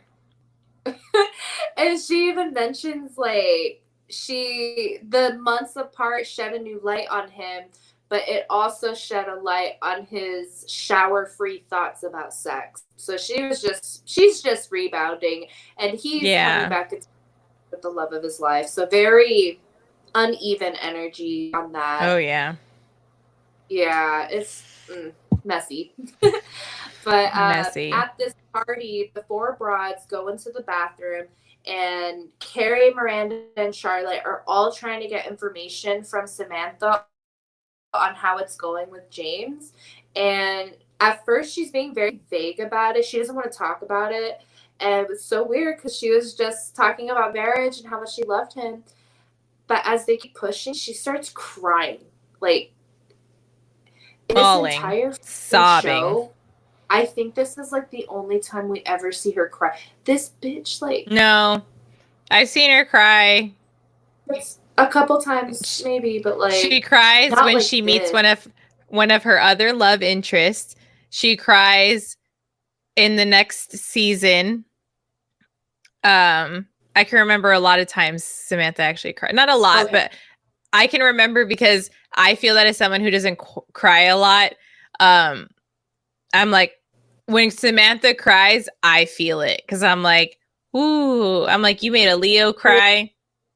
That's rough.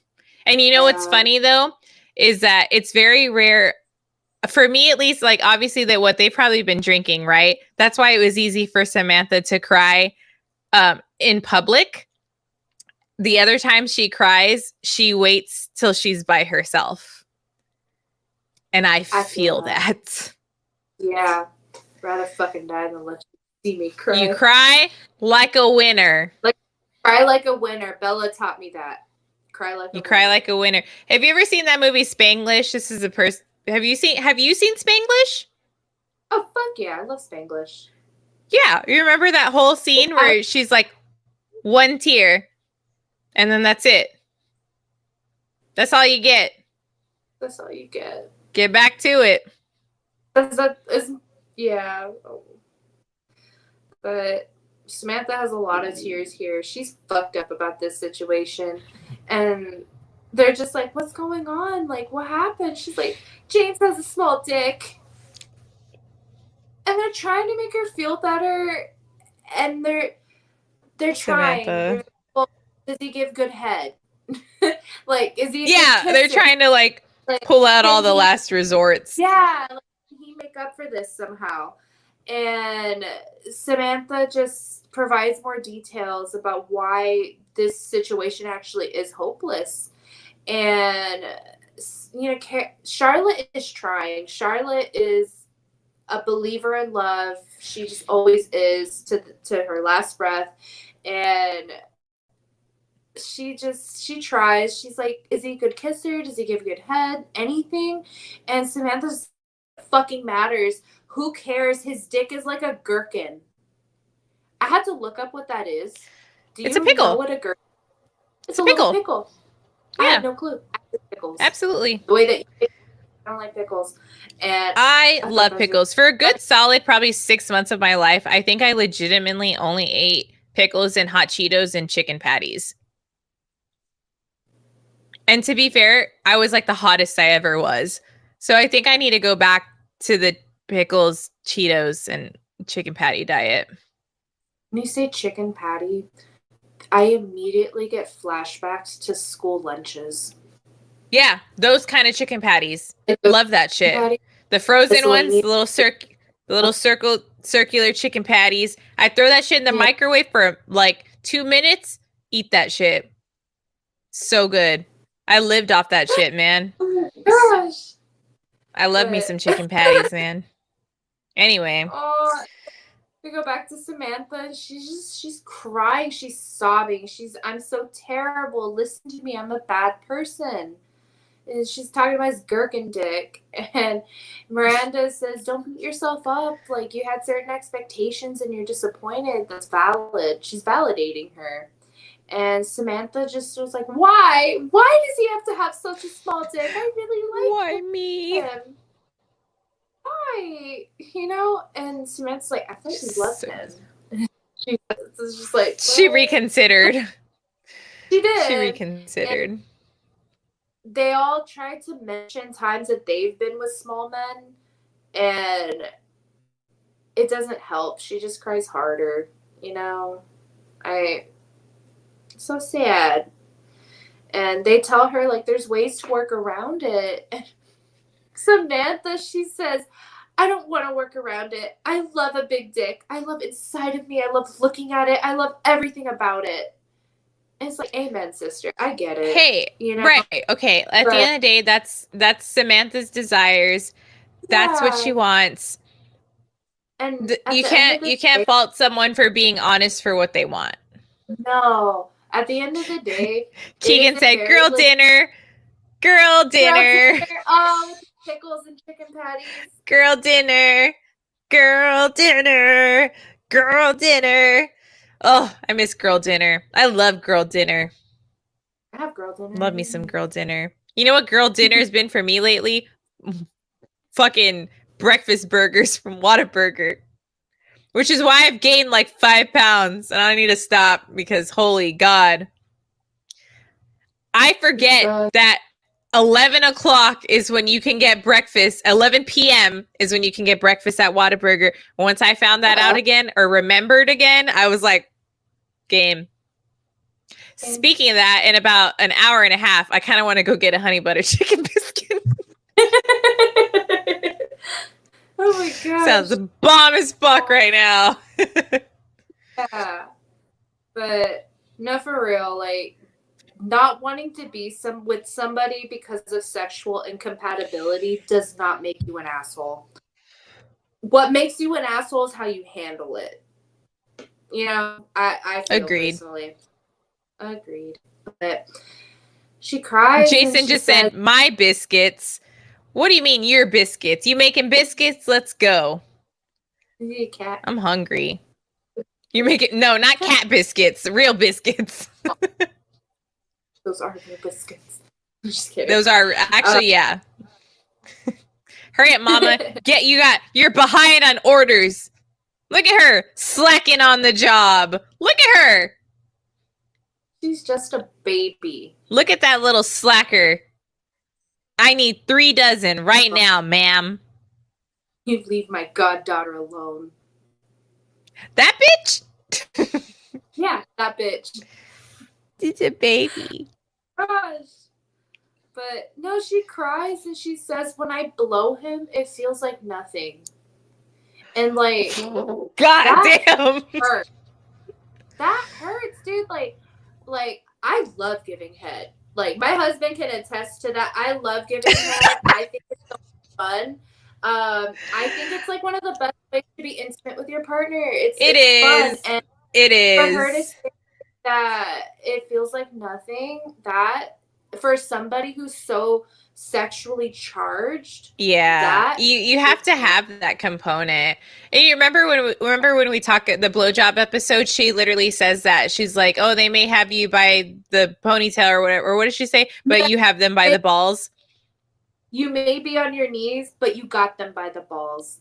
You do. And there is this weird sense of like, I guess like not power struggle, but like giving head, it is kind of like it's like it's a dance. It's a dance and you can feel the rhythm and you can feel when things are good and you can feel when things aren't good. And it's satisfying. I think everyone enjoys pleasuring a partner. So when it's good, it's good. I would hope so. Oh, Keegan said, I'm in the Whataburger drive-thru. Hey, please bring me a honey butter Bring me a honey butter chicken biscuit right now. Actually, it's 9:30. So I will have a patty melt or a sweet and spicy bacon burger. Thank you. I expect that in 35 minutes. Man. But Miranda tries asking Samantha, just, have you tried talking to him about it? Have you tried that at all? And Samantha says no, because it is the one thing they can't talk about. And I'm just here like, sir, you have a 3-inch cock and you don't think it's ever been a problem for any of the women you've been with? Or like even it's never come up once? This man's like in his 30s now. He won't even talk about it. I don't know because, okay, let's be real. I've been with Huh? No, because I've been, well, yes, because I've been with men um who are endowed like James, and they still fuck. Yeah, I can see No, that. like, so it's like, again, like I mentioned earlier, size don't mean shit. If you can fuck, Okay, but you like can fuck. they can still fuck, like they can talk about it, right? No, it's kind of something that you don't acknowledge. Well, then there's the fucking problem. You don't acknowledge it, you But appreciate what you got. oh my And if gosh, you don't, then goodbye. That's as simple as it is. That's as simple as it yeah, is. All right. it really is. Hmm. But she fucking caught feelings before. That's why you gotta sleep with them early. And that's the problem. That's the problem. If there's an emotional connection, you have a lot more, there's a more likelihood of you being like, how can I make this work? No, for real. But they tried. Her Samantha's friends try to make her feel better, but they just there's nothing they can do. His dick is too small. It is what it is. Oh, So Samantha. after this situation, Charlotte ditches everyone else and goes to another psychic. So this first Oh, time she sees God. that is like in magazines. She mentions when she's talking to the first psychic how she's in a Kabbalah class with Madonna or something. She's Yeah. very expensive, very just corporate almost psychic. She goes to the other side of town.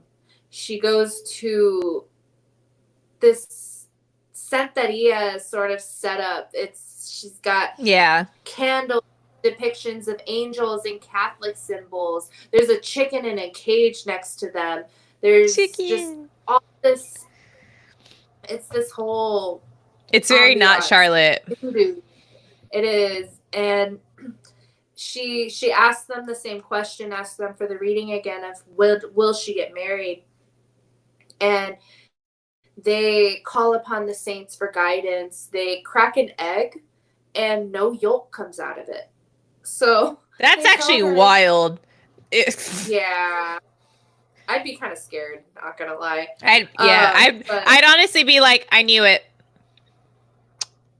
never I knew mind. it. But she, they tell her the same thing. She will never be married, and she's cursed. And if she gives them $100, they can remove it. That's when you're like, this is bullshit. Yeah, she's like, it's absolute bullshit. Although I'm just here like that no yolk thing was kind of creepy, but I don't know. We'll see. What if they And like genetically engineered the chicken to not produce a yolk, and then that's how they scam people? or like it's like a fake egg or something. Like Or it's that. just not real. Yeah, yeah. I mean, think about it. Oh, it's New People will York. go people will go the absolute Yeah, limit to for they money, will. for financial gain. Oh yeah, they will. But so Charlotte leaves pissed off, and as she's walking home, she bumps into a guy, and they smile at each other as they're walking by, opposite directions. And this seems like a positive kind of symbol to her, and so she decides just it'll eventually happen. Just leave it alone for now. Stop trying to go pay money to psychics and get them to tell you whatever. And after her encounter with the voodoo, we go back to the disco church that Stanford's party was at, and we see Miranda invite Skipper to spend the night with her. And Skipper's just like the whole night. He's like, He's like, score! what? Yeah, he's the whole night. Game And he on. said, oh my gosh. And then he tells her about the whole candle and the prayer. And she's like, you're a freak. And she grabs his hand and takes him with her. It was a vibe. She just wanted to have And not weird sex. yeah, with somebody who she knew adored her. Yeah. So, yeah. And then we go to the next scene, and It's like another trigger warning, dude. We have I know you James really don't like these scenes. scene. We have James thrusting into Samantha and she's sobbing. Sobbing. She's crying. And I mean, granted, he pulls away, he asks her, like, why are you crying? And she says it's because she's so happy. And so he smiles and begins like thrusting again. And she You know what? cries again. I have experience where that's never happened to me, but I have heard men be like, "I like when a woman cries during sex," and I'm like, "You have issues. Ooh. You have issues." But it's always like, "Oh, it's because it's so good." I'm like, I don't think that's why they're crying. Those are the same men that say they've made every woman they've been with come. Honestly, you're right. Oh Because my god. Fuck. I've also experienced the whole where I was crying about something actually like sad and emotional, and they got turned on in the process. And I'm like, Were y'all that's already not healthy. sex, or were y'all talking, you started crying, and then that happened? I was eating food and I was reminded of my grandmother. So I started crying, and he was like, honestly, that's kind of hot. Bro, I feel you. One time, I literally had the fucking flu, and this dude said, I can fuck the sickness out of you. It's because you're weak. It's like that. It's like a fucking injured deer. Oh, like, I'm telling, the dude, at the injured end of deer the day, at the that end of the way. day, sex is primal. At the end of the day, sex is primal. Sex is animalistic. We are animals as humans. Like, sometimes it's just whatever gets you going, gets you going. Is it the most healthy thing? No. But does it happen? Yeah. You know, it's funny that, never mind. I'm not going to say that on live and or camera. Maybe I I just will. Okay, maybe I will. Hold on. oh, okay. Here's the If second. I see a man cry, if I see a man cry, the last thing I want to do is fuck them. And it's not that you can't cry around me. It's not that. It's not that you need to cry, you need to express your feelings, but in the moment, I'm concerned about your psychological well-being, and I'm so like the sex is the last thought. It's the last thought. You know, I don't want them to have a good cry session that I'm all like, so you game? Like, no. God. I've never had it be so good and cried about it. I've yelled about it, but I've never like cried about it. I've only ever done that under the influence of like multiple drugs. Oh, I can see that. Yeah, you have to be. I would have to be like completely inebriated. Huh. Oh, my goodness. Anyways, so back to the episode. We have oh my gosh. We have our last scene coming up right now. Wow. And yeah. Yeah. We have Mr. Big picking up Carrie at Carrie's apartment for the vacation to the Caribbean that they had talked about having. So remember, this was her consolation prize for not getting to meet his mother. You know, which, call it what you will, it's a fucking trip to the Caribbean. Like, go fuck yourself. But Right? she's up in her bedroom smoking a cigarette. She sees him arrive with his driver, and she's just pulling her hair out. She doesn't know what she wants right now. She's questioning her faith in their relationship. And she wonders if she has faith that all of the withholding will stop, if she has faith that he will say I love you eventually. You've been dating almost a year and he still hasn't said I love you. Oh That's god, you're something. done. You're Now, done. You're done. yeah. Yeah, actually, Kim, I've seen this question be floated around, and if we can ask the guys in the chat, like, how long do you think it takes to know as a man that you have found the one? Oh, I've heard from so many that it's I've heard fast. things. Like I've So, well, heard they know the minute they meet that, like within minutes, and I've heard yep, like within 2 weeks, within a month. Like it's fast. Like men know, yeah, and I say this to my other like women friends. I'm like, men know, and if you don't know, that means their answer is no. I, mm, I I, could be wrong. So that's why we're yeah, opening up. See, Chris said fast. See, it's fast. true.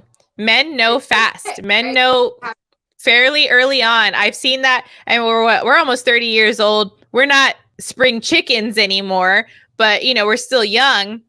But you get a sense, especially me, like dating. I can tell fast. I can tell fast if a guy's into me, and I'll have girlfriends be like, "But wait, like, look, give him a." I'm like, I already know. I already know. If you're not asking me out, if you're not wanting to spend time with me, then I know there's no there. It's, Why are we gonna waste each other's time too? You know. yeah, See, like Chris what do said you like think right away. See, right I knew it. away? Yeah. So it's a pretty. My thing is like if this man has ever told you that he doesn't know or the answer is no, dip, girl, get out of there. Like or Your sir, get husband, out of there. your husband said gross. What? Your To husband said what? gross. To what? I guess just men. just Oh, yeah, I feel that. or like, just not I don't know. I mean, he knew right away too. So you don't go back on your words. Yeah. Wait, Yeah. are you talking Alonso like said oh, with you he knew. With you he knew. I yeah. know he knew right away. Yeah. What were you saying? What did Alonzo say? Alonso said the one question mark yes. Like or at least maybe not the one or yes or no, but like a woman that you definitely know that you want to spend time with more intimately than just casual sex. Like, hey, I Yeah. can see myself with this woman in a public capacity, in at least a relationship capacity, in a trial capacity of like I want to be with this person. Let's see Yeah. if this works or maybe I want to spend the rest of my life with this person. He said right away, Yeah. It's point like a proven. Point I mean, proven. yeah. Point Yeah. fucking proven. And this is what I tell my friends all the time. I'm like, don't be you're sounding like Carrie. You were sounding like Carrie after like, Don't but he said Gary, this and but this happened and this happened. what No. but what did he do? What not what did he say? What did he do? You know, like Yeah. And also and it's just like the words speak for itself too. Like I knew right away, like the not too long ago, it was just like, oh, I'm kind of busy. I'm like, I know what that means. You don't I know what that means. You don't have to say you're busy. Just say you're not feeling it? yeah. Oh my god, Oh, I feel Alonzo that. said someone you want to be more serious with, usually within the first hour. Hour. Wow. Wow. That's like that That's instinct quick. kicks in. Maybe it's like He their said smell. Like, he said, but I don't know uh-oh. if that's healthy. this is I mean, coming that's this is fair. also coming from a comic. So like we tend to not be the most healthy individuals, myself included. So I get it. I get Oh, it. I get it way okay. too much. Oh, but yeah, she's questioning if he's ever gonna say "I love you" to her. A year in, Been gone. I I would still take the Caribbean trip, and then I would dip. But that's just me. But he's in a rush when he gets there. He's like, "Grab your bags, let's go, get in the fucking cab. Yeah. We're out of here. We're going to the Caribbean." And she's like, "Put the bags down." And she asks him for a sign. And she tells him, "I'm losing my faith in us. I need a sign." And he makes fun of her. He's like, what do you need? Like the voice of God to come down from the sky or something? Carrie, Right? that's your sign. Yeah. Keegan, And Keegan said, you haul that shit. you haul that shit. Oh And my then God. your husband said almost immediately. I Yeah. love this. Look, four different men from different aspects of life all agree the same thing. They know immediately. Yeah. I knew it. Gosh. I knew it. See, I'm so happy I'm getting older. It's like now I get to instill wisdom upon the younger women. I'm like, we all have to go through it though, so I get it. I get it. It's part of learning. It is But part. in your Don't feel bad like because we all have. your late 20s are like when you finally start, if you're not hooked up by now or married by now, that's where you learn. That's where you execute what you learned. I still learn some shit. Maybe not the same shit, but like, Yeah. it's a learning curve, that's for sure. Yeah. But okay. Here's another question for the guys. Okay. All right, for the fellas. For the fellas, if you had a woman say, "Just tell me I'm the one," she says, "You don't have to tell your mother or the whole world. Just tell me." Yeah. She's begging to hear what she wants to hear in that moment. She wants to hear what she wants to hear, and she wants him to say that. I also have a question for them too. Not only that, but like, is it hard for you to just say, like, just put it out point blank? Like, if a girl that you're really not that into asks you something like that, like, uh, you know, why just shut it down then? Like, are you concerned with like hurting her feelings? Do you want to just keep her around for companionship at that moment? Like, are you concerned about her reaction? Yeah, or stuff like that. Alonzo said, LOL, easy. I can tell anyone that.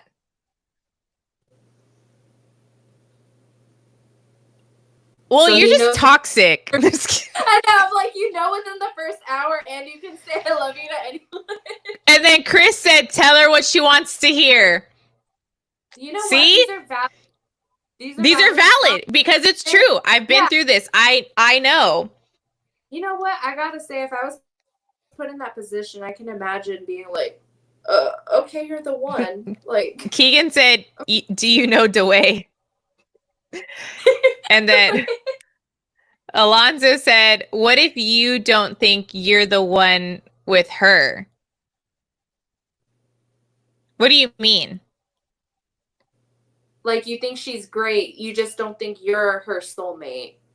Oh. I don't know. Well, then that's open to discussion then, because I feel like women are more open with stuff like that. We'd be easily. Yeah. You could just like I say with men. Men know, women know too. We know pretty fast also. Not the whole like not the I want to spend the rest of my life or this is going to be something more, but we definitely have an inkling pretty early on of like I want to continue this for sure. At least for me, I know. Chris said guys will say anything. Yeah, I've heard that. Alonzo said, LOL, nah. I'm usually pretty damn honest. Like, she's also fooling around on you. Not always, but it can happen. We're not here to shit talk men or isolate men. We know women can be equally and or more terrible in the whole dating game. Oh, yeah. Let's see. Keegan says, why open up a dish you don't plan on eating? No pun intended. But this is why sex can complicate things. Agreed. That's a cool perspective. Okay. I can see that. Man.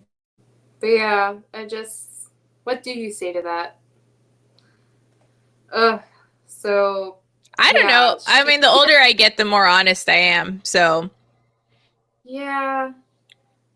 It's kind of, for me, at least, it's like what Frida Kahlo said. If I have to ask for it, then I don't want it. Yes. That era of my life. And if I have to ask you to love me, I don't want to hear it. I don't want to I forgot fucking hear it. where I forgot where I heard this or if it was a picture or something online, but I remember hearing this and it stuck with me. If you have to hesitate, don't pick me. Yeah. I don't know what that's from, but I could see that for sure. What's Alonzo saying? He said, I think you should tell someone you love them if you're dating them. If you're exclusive, you should tell them they're the one. If you don't plan on marrying, then don't lead them along. That's fair. That's fair, yeah. Because you can Because, love someone and not want to marry them. yes. You can definitely fall in love with someone, but not see the rest of your life with them. Yeah, and that doesn't make you a bad person. Again, like, Not at all. unrequited love is not spoken about enough, but I feel like it should be more because then we would know how to act in these scenarios because it's Mm-hmm. a very valid thing for someone to know that they're not right for you but they still think you're amazing and it doesn't mean Yeah. that you're a piece of shit, you know. Agreed. But it can feel Agreed. like that sometimes when that one person that you wanted doesn't want you back and you're like, I'm ugly, that's it, I'm ugly. Talk about me for the past month. Yeah, I'm Holy. calling you out, bitch.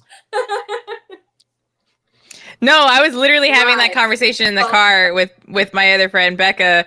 I was just like, I feel like everything that's been happening to me lately has literally took a direct hit on my self esteem, and that's just we're human, right? It happens, but it affects you. It affects you. Wild. no, it does. Your environment. Keegan said, "Yo, shout out to Frida." Oh, speaking of Frida Kahlo, Oh yeah, hey girl. hey girl, hey.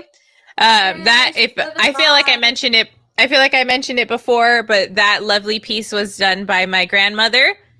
That's a print of the original painting, but she did do that as a painting, and I really wanted Frida to be in the shot of this because she's just a badass motherfucker. So Mm, yeah, she hell is. yeah. Ugh, ugh. Where are we So now? Where are we now in the show? uh, she says, "Tell me I'm the one," and he just looks at her. He just Silence. looks Crickets. silent. Crickets. That's something that I've noticed that Mr. Big doesn't seem to do. He doesn't just tell her what she wants to hear. He, he'll be quiet before he does that. No, but I And mean, we have seen him pacify her quite a bit. pacify her, but not like flat out lie to her, Yeah. Yeah. which at the very least, you know. So she starts crying and she just says, I love you, but I can't. I love you, but I can't. And Which is good he's, for her, though. Good for her. yeah, she set a boundary, you know? Yeah. And he just says, so that's it. And she just nods, yes. And he doesn't say anything else. He just leaves. And she says that after he left, she cried for a week, which fair enough, you know, a year Fair long together. enough. Really liked this person. That's fair. Absolutely. I like the way she ends it though. She says she realized that she does have faith. She has faith in herself, faith that she would meet somebody who was sure that she was the one, Okay, and Carrie. that everybody deserves that. And I She's think not that wrong. if you can help it, dude, don't settle for less. Yeah. It's so worse to be alone with somebody you don't want there than to just be alone. Oh my god. Agreed. Agreed. It is so much Uh, easier to be single than to be in a relationship that you don't want or that that you don't. someone else doesn't want Yeah. you. It's the Because you just worst. leave with so much turmoil, like mentally, and it's just, I feel like it just outweighs, the negative outweighs the positive in those scenarios, at least now. It really does. But yeah, so Carrie leaves this whole season on the faith that that she will meet somebody who believes that she is the one. Yeah. And it's like a very hopeful ending note of like what is to come. Well, we know what happens, but how Yeah. nice. What a wholesome moment. Yeah. But yeah, and he drives away, right? I know. I'm just like, she didn't succeed at bullying this guy into saying he loved her.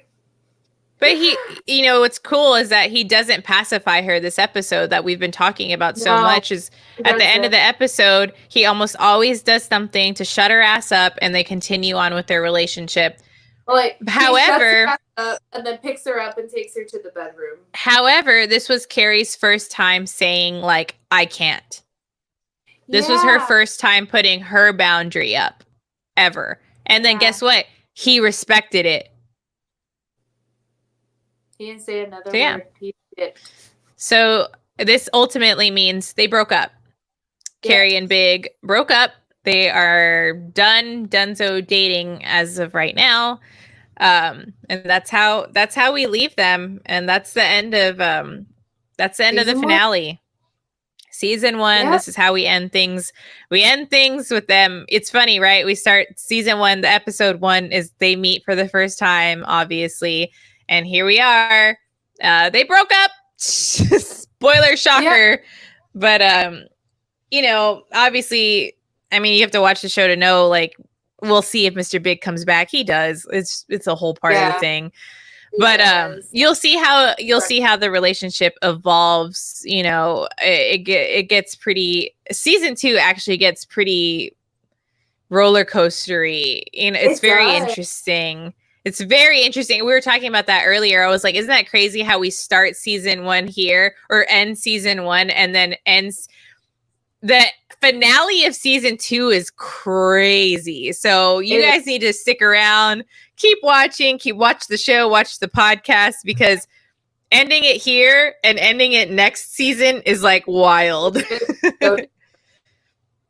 so different. It's going to be Isn't Trump in this upcoming season? Yes, there is a surprise little appearance. So like we said, there's a lot of little like celebrity like cameos or celebrity roles, and you'll start to see people obviously as the show grows. During the time the show was extraordinarily popular. I mean, it still is, but we'll get to have our fun with that as the series, continues on. Yeah. And I just want to add, just I already mentioned it, he is in there. This is decades before his political career. So nothing that is current about him is part of this. It is, I think it was before the You're Fired stage too, right? Yeah. Before The Apprentice. Like it was before The Apprentice. Yeah, for sure. But pretty wild. We got people coming in, and it's really fun to see all the people who were part of this show before they blew up, and they still babies. It's cool. Yeah, it's pretty cool. But yeah, wow, like we did it. We got through season 1. We did it. We lived it. This has been really fun. This was our first live. This was us trialing it out. I really appreciate you guys tuning in and interacting. This is something we've always wanted, right? I mean, we're always asking, hey, say things in the comments. A lot of people like talk to me about the podcast, like after the fact. I'm like, throw a comment in, like throw it in there, and I'll remember, right? And like if I see you later, we can talk about it or whatever. But I love this interaction. We did this podcast in hopes that people would want to discuss the show a little more, not just the show, but the themes of the show, just like we did right now. Talked about the show, but we're asking genuine questions and bringing up themes and comparing, dating and just life and the world from Sex and the City then to the world now. And that's all we kind of wanted to do. And it's fascinating, doing the thing that her and I have been just discussing for years and now doing it with other people. And I think it's really cool. Someone said the other day, one of my other friends was all like, he's like, you guys really like Sex and the City. And I was like, that's what the podcast is about. He's all, oh, really? I was like, yeah. Yeah, that's what it's about. And I was like, but it's not just a show. I was like, it's not just about the show. It's about the themes, and that's what I have to tell people, because people will be like, "Whoa, like I don't watch Sex and the City." I'm like, you don't have to. You don't have to for the podcast. Join in. We talk about weird shit, as you guys can see. I post. You're in on. You understand the context. Yeah, But at least the context, at least the themes, the central themes of the show, the episodes. We dick around a lot. Obviously, we joke around a lot. We got to keep it playful. It's fun. This show's not serious. I mean, there are certain serious themes. Ultimately, it's a comedy. Ultimately, it's definitely like a comedy, like chick flicky, kind of show. Yeah, and not just the girls, but it's fun. We talk about a lot of different things. So obviously, let's proof of the matter here. We have the entire chat has been all men tonight. Oh wait, Ashlyn's on. As I just said it. As I just said, it's only been all men in the chat tonight. Yay! We have our first girl in the chat. Ashlyn, I believe, has just started this show. I don't remember. She told me, I know she was watching along. I don't know if she was watching it for the first time. You tell me if you were or not, but I know she's been watching the show. So it's really cool. It's really cool. Yay, Ashlyn. Ashlyn's here. Woo! But yeah, but what I was saying though is men will sit and discuss with us about Sex and the City and the themes of Sex and the City. So regardless of who you are, where you come from, what your creed is, let's just talk about it. She's like, team girls. Team girls. But yeah, hell yeah. Yay. I love seeing who watches it. She's like, I finished already. Okay. So she's now the entire series or the season? I know she probably finished the series. It goes fast. And that's what I tell people. If you actually sit down to watch it, it goes fast because these episodes are only about 25 minutes. They're not very long. So you can kind of blow through it. What did she say? Yeah. She said, I finished already. That was my first time. So hell yeah. I'm glad you watched it for the first time. Keegan said, LMFAO, we ain't shit men. Don't be like that. Yeah, we really no. We love the feedback. I love the interaction. It's something that I love doing regardless of the podcast. I just love discussing shit with people and getting people's takes on things. Yeah. It's great. It's great. We're a couple of broads talking about our 4 favorite broads, so it is nice to get another perspective that we wouldn't normally have. That's part of what finished the whole series in 2 weeks. Oh, good for damn 2 weeks. She put in the work. What a great 2 weeks, man. I remember the first time I watched. That's a lot of turmoil within 2 weeks. That's a lot of trauma, Ashlyn. Are you okay? 3 Cosmos then. I'm fine. Seriously. It's crazy. It's crazy. We are excited for season 2. Just FYI, with season 2, we are going to start bringing on guests, and I'm really, really excited for that process. I've already asked a couple of people that I know. We have friends that are wanting to be on the show that we're excited for. I have comic friends who are going to be on the show, which I'm really excited for too. I think that's really cool because I'm really excited for you guys, for their opinions and for those kind of discussions. But yeah, if you guys want to be on the show, let us know, or at least talk about an episode, or if you guys want to do a live or something, let us know. We're, again, like we've always said, we're really open to any feedback, to any suggestions. We've been doing this for 12 weeks now, so we're still brand new at this. We got a long way to go. Like we said, there's 6 seasons. I think I totaled the episodes. It's about 90 something. It's 90 something episodes in totality. Then there is 2 movies, and then there is a spin-off that's new within the past 2 years called And Just Like That. And there's 2 seasons of that already. So we got a lot of content to continue on. So to finish it out, I think, what did we say? It was 3 years, almost 3 years, something like that. So if we do the whole thing in totality. So we're very excited. This has been really fun. Thank you guys so much for joining us in the live. It has been really great. It's as amazing as I could have asked for. I'm glad we trialed it out to see what it was like. This is really fun. It's definitely more of an interactive kind of thing than us just talking for an hour and a half about the show.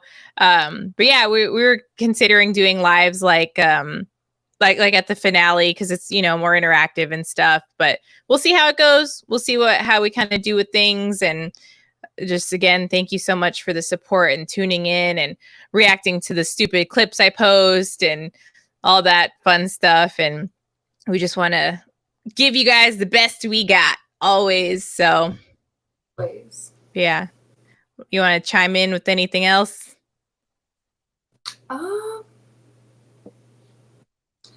I think that we've pretty much said it all. Like, thank you again for, you know, the not opposing, but the extra perspectives on the situations. I feel like having a well-rounded view of the same thing is really cool, because we've watched this show over and over again, but some of the things that y'all said I've never thought about, and it made my view on this grow, which is really cool. And just thank you again for the interaction. Thanks for coming. Yeah, it's great. Thank you for coming with us tonight. Really Ashton said, y'all are the best. No, you're the best. Thanks, no, you. You're the best. And then yeah, so I want to say thank you to my husband for coming. I appreciate the support. Love you. Yeah, always. Any kind of support, it's just been great. It's always great to just like put something out there and people actually enjoy it or interact with it. And it's been really exciting. And, you know, none of us, her and I, have never done a podcast. We've never really done anything like this before. So it's been really fun. I love it. This podcast is my baby. I treat it as such. I try and give out, you know, I try and put out the best we possibly can give. And I'm working on, you know, always making it better, always making it, you know, I strive for greatness in all aspects of my life. So my podcast is definitely part of that. So keep getting it better. Hopefully someone can sponsor us. Anyone? Whataburger? Subway? Olive Garden. We talk about a lot of companies, and I consider like tagging them. I'm like, hey, sponsor us. You want to sponsor these broads talking about some bullshit? The other day, oh, you know what's fun? And I've never like talked about this online. Sometimes we get hate comments on certain clips, and that's been really fun because it's a lot of guys. It's only men, and it's always like y'all are sluts. I'm like, okay. Or it's like the last one I got, which was really funny to me, is I posted a clip saying like, why does no one want to marry me? Tell me in the comments. And some guy was like, oh, it doesn't help that you let yourself go. And I was like, go where?